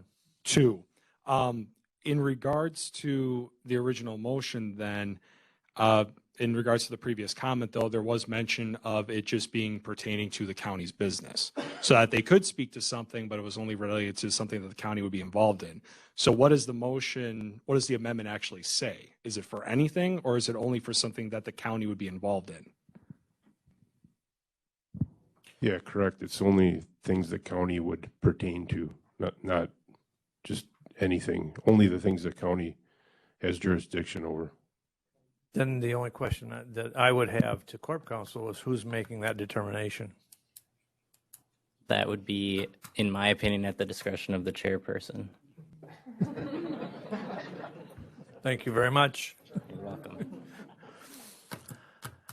Again, that's why I caution when we start opening it up, because the public, and I think Supervisor Langenhan, dealt with it well and said that when people bring an issue to this board and it has not been agendized, it is inviting potential response by this board to that person to try to solve the problem that that individual is potentially discussing with this board.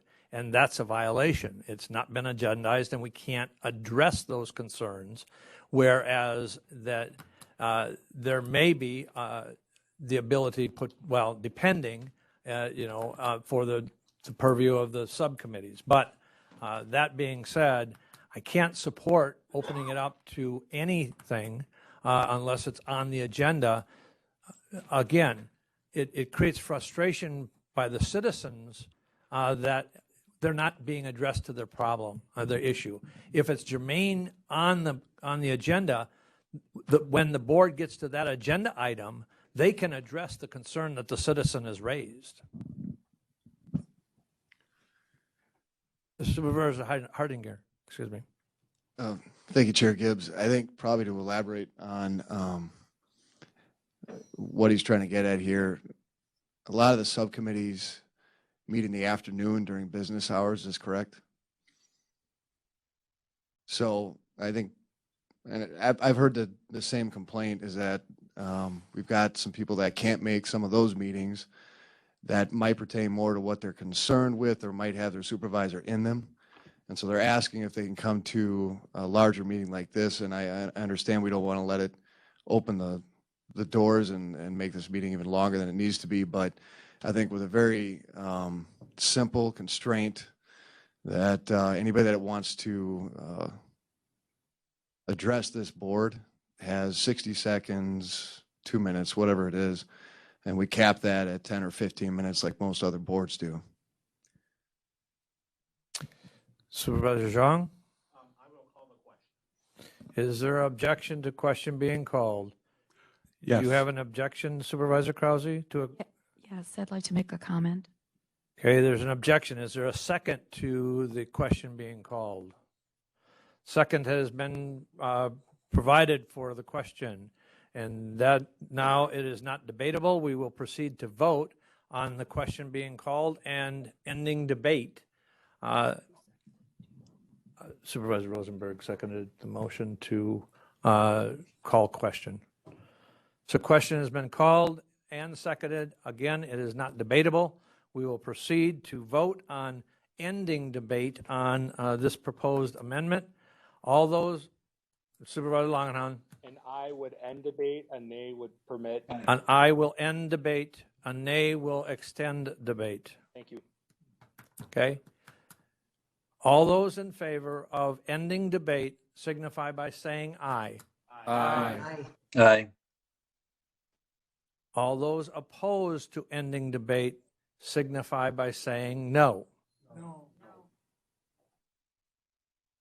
This is a motion that does require 2/3 majority, but I would rule that 2/3 majority was received on the vote. And so debate is ended. All those now in favor of allowing public comment on anything that is germane to this county board at public comment during the public comment period for the full county board signify by saying aye. Aye. Opposed, say no. No. No.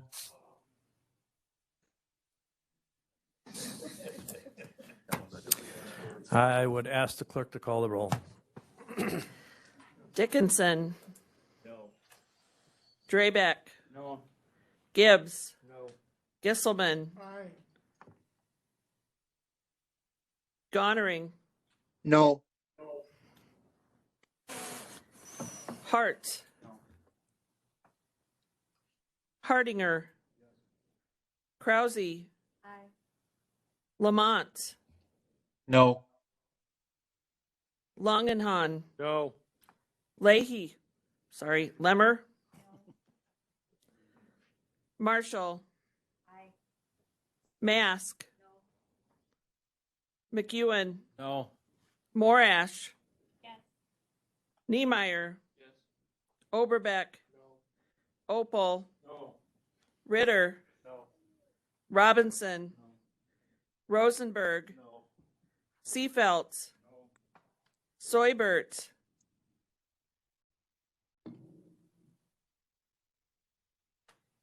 Looks like he is no longer with us. Sherfinsky. Sundelsky.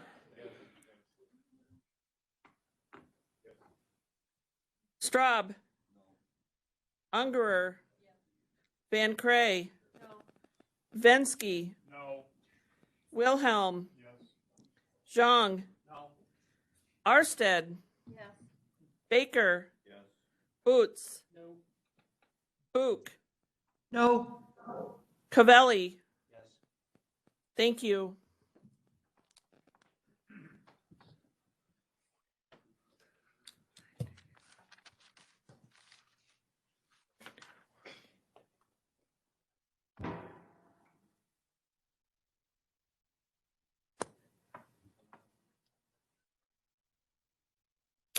And the motion is defeated 22-13. Moving on to the rules as amended. Any further discussion? Supervisor Zhang. Is there any objection to question being called on the rules as amended? Supervisor Dickinson. Yeah, I have another item, one more item, not the rest, but so I object to calling it. Is there a second to the motion? Second by Supervisor Oberbeck to ending debate and moving on to the motion to adopt the rules as amended. It is not debatable. And Supervisor Boots? Can we get a roll call vote right away, please? Roll call has been requested on the previous question being called. So a vote, aye vote ends the debate on any further amendments to the rules, and we proceed to vote on the rules as amended. A no vote will put us back into a position where we continue to offer amendments and or debate on the rules. Again, an aye ends debate, and we proceed to voting on the rules as amended, and a no continues debate. Is it clear? Everybody understand what we're voting on? I'd ask the clerk to call the roll. Draybeck. Yes. Gibbs. No. Gisselman. No. Gonnering. Yes. Hart. Hardinger. No. Krause. Aye. Lamont. Yes. Longenhan. Yes. Lemmer. Marshall. Mask. McEwen. Yes. Morash. Niemeyer. Oberbeck. Opal. Yes. Ritter. No. Robinson. Rosenberg. Seafelt.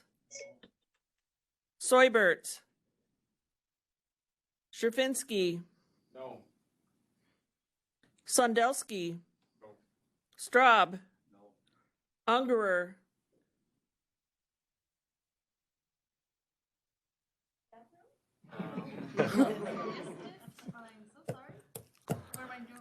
The vote is an aye vote. The question has been called, and that will end debate on the rules as we know them, as amended, and we would proceed to vote on the rules as amended. A no vote will allow us to continue to offer amendments and continue to discuss the rules as amended to this point. Okay, okay, because there's more to discuss tonight. Correct. Okay, so yes. Van Cray. No. Vensky. Yes. Wilhelm. Yes. Zhang. Yes. Arsted. Yes. Baker. No. Boots. Yes. Book. No. Cavelli. No. Dickinson. No. Thank you.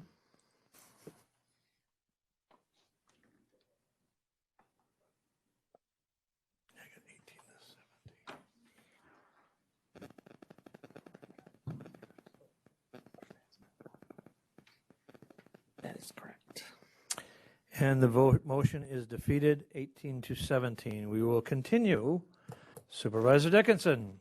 Thank you. I apologize, everybody. I will not go through the entire list. But on the sheet, Rule 6, Item M, duties of the chairperson of the Board of Supervisors. So there is a statement in there saying that about the county board chairperson guidelines and expectations being maintained by the executive committee. And it says, and reviewed from time to time. What I would like to do is strike from time to time and add in every 2 years by the executive committee at a minimum in the September before the establishment of chairperson's salary, and then approved by the board in October that same year. The rationale behind this, this document kind of showed up last week. Executive committee discussed it. You have the rules here for what the chairperson does in our rules, but then we also have this additional document that lists other responsibilities and guidelines and expectations. We set the salary for the chair in November by statute. That document and the expectations that the board has should be reviewed before we set the salary. This would establish that that actually gets done in September and October. Otherwise, we run into the situation like we just had with the vice chair position, where we are talking about additional money that's already been approved. So we would already have right now in April the approved salary. If we wanted to then make changes to the rule or to that document at this point, it does nothing to affect that salary. So we could actually reduce the expectations of the chair by half, but the chair would still be making the same amount of money established in November. So this would allow us, the executive committee, to review in September and the full board to review then in October, so that when the salary is set in November, we can move ahead. Thank you. Is there a second? Second by Supervisor Boots. Is there any discussion? Finally wore everybody down, I guess. Again, any discussion? This simply is going to require that the executive committee take up the established chairperson's guidelines and expectations prior to setting the chairperson's salary every 2 years. Any discussion? Any further discussion? Seeing none, all those in favor of that motion signify by saying aye. Aye. Aye. Opposed, say no. And that motion is carried unanimously. Now, is there any further discussion or any additional amendments being offered?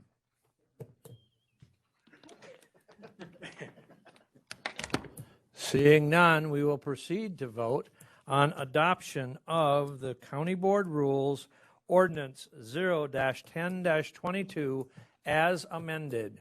All in favor of those rules signify by saying aye. Aye. Aye. Opposed, say no.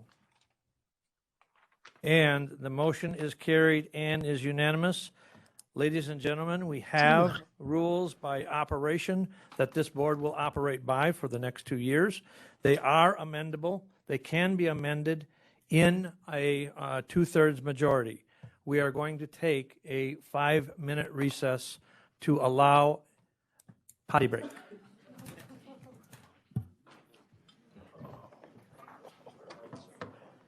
Oh, my back hurt. Oh, my word. Well, you're happy, right? Well, we had to vote just a few minutes ago. I knew Chris Dickinson wanted to make an amendment. So, you know, the whole And board then is that moving opens the door now. for That's the a government. better outcome than we expected. And we have a. So did you intend to change it No, from 9 to 8? Didn't- these are- They just did, no, but then once they said it, it's like, well, Sorry, that's better.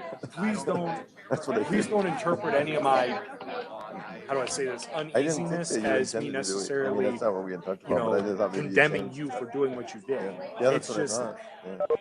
then we I have couldn't do stuff like math, this where but I it's couldn't do math 3.5 when I wrote hours mine either, later, so I can't say too and we much. just got the rules done. Well, you probably prefer that, really, right? Because now it's only, there's only. Pardon? No, they could amend the rules at any time during this session. Thanks for waiting. We've let the host know that you're here. I think that's probably not true. But you still need 3/4 to pass Probably it not tonight 5 people that anyway. want to serve on it. This meeting is being recorded.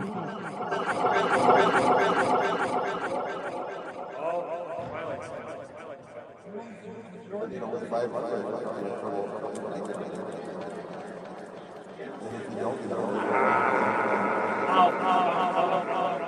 Anyway, go ahead. That would make sense. All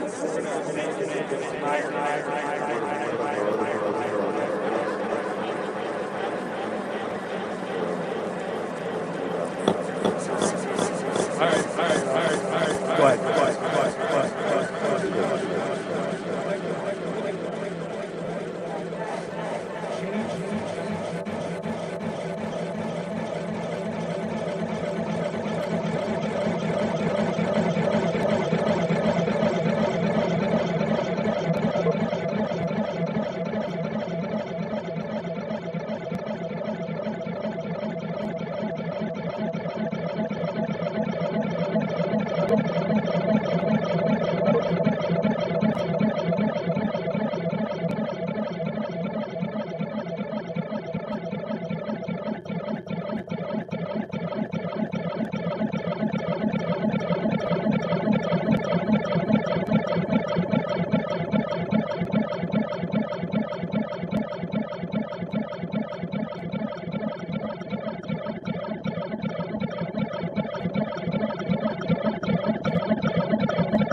Test, test. If we could all please proceed to your seats and we'll try to get started so we can conclude conclude this meeting. Again, please, all supervisors, start to return to your seat so that we can try to conclude this meeting. And thank you for your compliance and understanding.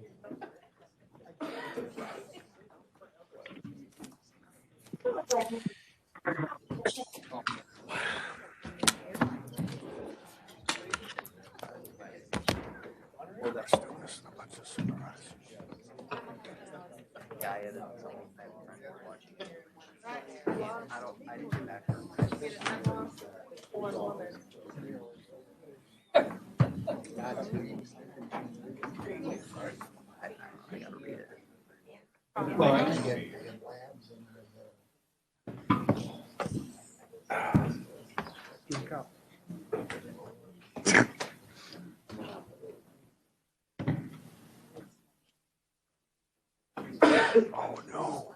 Oh no. Okay. That means you're listening to.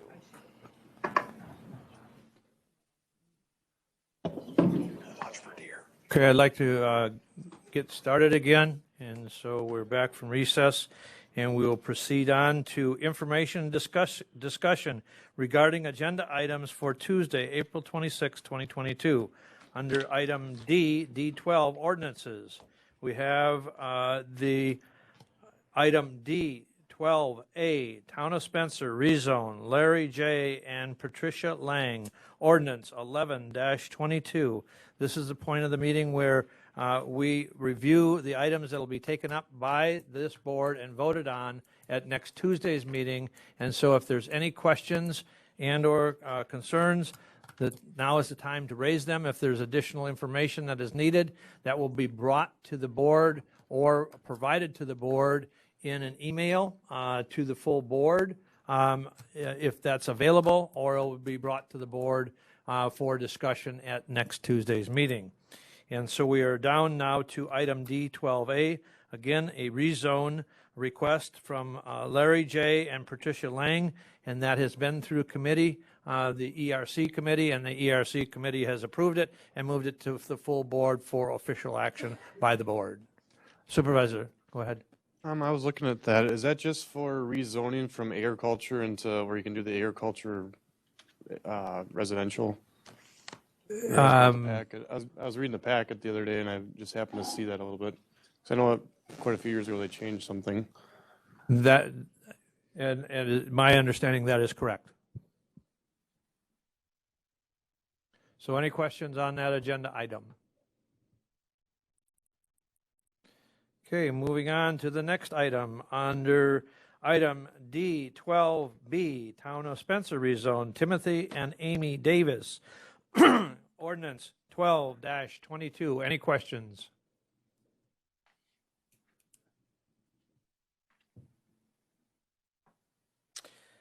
Okay, moving on to resolutions. Items D13 from the Human Resources, Finance and Property Committee. Item D13A, approval of the 2022 budget transfers for Marathon County Department of Appropriations. Resolution 29-22. Supervisor Robinson. Mr. Chair, without objection, I'm going to just quick run through the next 5 items real quickly from the Finance Committee and explain what they are. The first one is transfer of funds. After we adopt the budget, if we change the budget in the course of the year, we need a 2/3 vote to do an intergovernmental or interdepartmental transfer. Most of these, in this case, are transfers of grant funds from one year to the next, but we need to amend the budgets. So that would be the first item. The second one is increasing the petty cash balance for the Social Services Department from $100 to $500. Just needs it for tracking sakes. The third item is the bonding not to exceed $19,225,000 is the third of 4 borrowing issues associated with North Central Healthcare. This board had previously authorized borrowing for the improvements. This is the third stage. There will be one more stage coming up. The fourth item deals with basically redeeming or redemption of airport bonds associated with the general obligation borrowing. We received funding from the under the CARES Act that will allow us to pay those bonds, so we're redeeming them early to ultimately save us some dollars. And the final item deals with the Central Wisconsin Airport Industrial Park in Mosinee.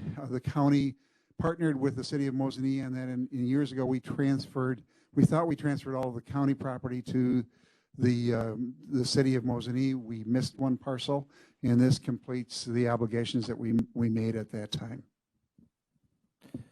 So I'd open it up to any questions on any of those agenda items.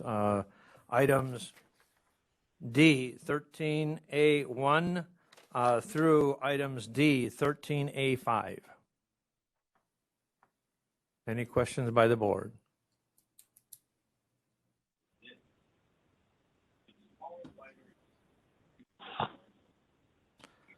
Okay.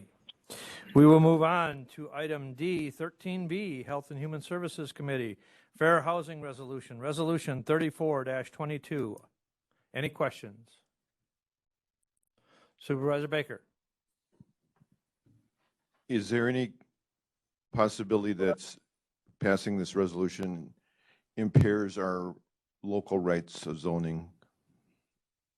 I'll have Corp Counsel answer that.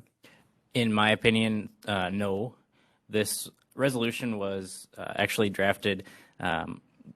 Marathon County was the recipient of a grant, and one of the requirements of the grant was that the governing body of the county pass a resolution indicating its support for fair and open housing laws. So all this resolution does is indicate that the county supports the principles of fair and open housing as outlined in federal and state law. So it would not impact local authority. So there's nothing in the federal fair and open housing laws that would be a backdoor to providing anything like zoning restrictions? Not that I'm aware of, and those federal housing laws are already applicable to the county, so this would not create any additional requirements on the county. Okay, thank you. You're welcome. Any other discussion? Okay, moving on to item D, 13C, Public Safety Committee, acceptance of the Edward Brain Memorial Justice Assistance Grant, Resolution 35-22. Any questions?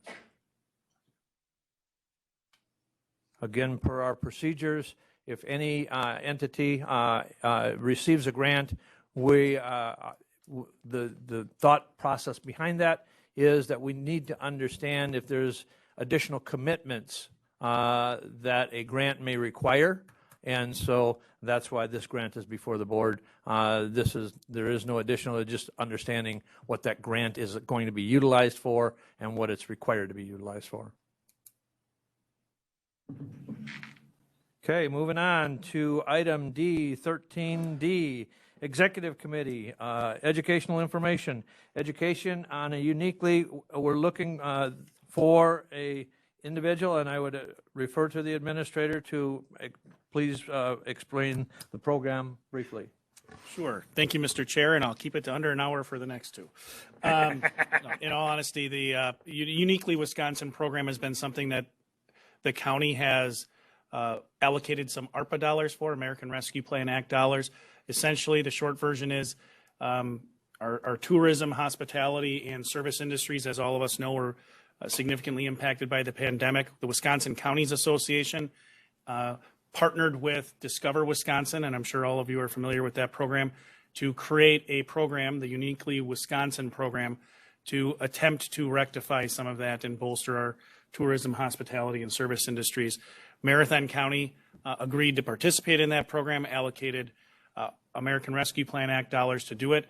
The thing that I'm requesting as the administrator, certainly staff can provide input to the Discover Wisconsin people and bring forward establishments to highlight, but I thought it would be very important and beneficial, quite frankly, to have a member of the county board, a member of the policymaking body, to participate in those discussions with other counties that are participating in the Uniquely Wisconsin program, to provide input but also participate in the process because there may be an opportunity for additional policy making from this body to address the issues that the program was created to address. So the executive committee, and you'll see this in the survey that's going to come out, the executive committee is looking for one representative from this body to participate and serve in that capacity. The survey is going to be coming out later this week on a number of things, and one of them is going to be seeking individuals that are interested. Any questions directly from the board? And I would ask the administrator to review and give a brief description on item D13D2, education on the child care Dream Up grant. Thank you, Mr. Chair. And with similar to the Uniquely Wisconsin program, which there's several slides in your packet, there are several slides related to the child care Dream Up grant that Marathon County has submitted. We should know in the next several days whether or not we're a recipient of that grant. Essentially what Marathon County did, we were the lead applicant, partnering with numerous stakeholders in the county. We have this City of Wausau School District, DC Everest, North Central Technical College, City of Wausau, a child care provider, and there are numerous others that are listed in the grant application. But essentially we're applying for technical assistance to perform some strategic planning to address the significant child care shortage that exists within Marathon County. That technical assistance grant, if we are, excuse me, if we are fortunate enough to receive it, also comes with $75,000 to help us implement the strategic plan we would put in place. Again, similar to the Uniquely Wisconsin program, my assessment is that it would be very helpful to have a policymaker from this body participate in that exercise, because while $75,000 is a significant amount of funding, my strong belief is that there are going to be additional policy issues that will ultimately need to be acted upon by this body to address that longstanding need in partnership with those other stakeholders that I referenced. Okay, any questions on that? Okay, the next item has already been addressed and taken care of. It was part of the rules, so it wasn't necessary to have a separate line item. And the IT staff has already issued all the iPads and for all the new supervisors. So we are down to item number F15, announcements and/or requests. I have a couple of announcements. First off, there's an announcement. Again, the administrator alluded to it. There will be an email going out that includes a survey of every supervisor requesting their soliciting their requests for committee assignments.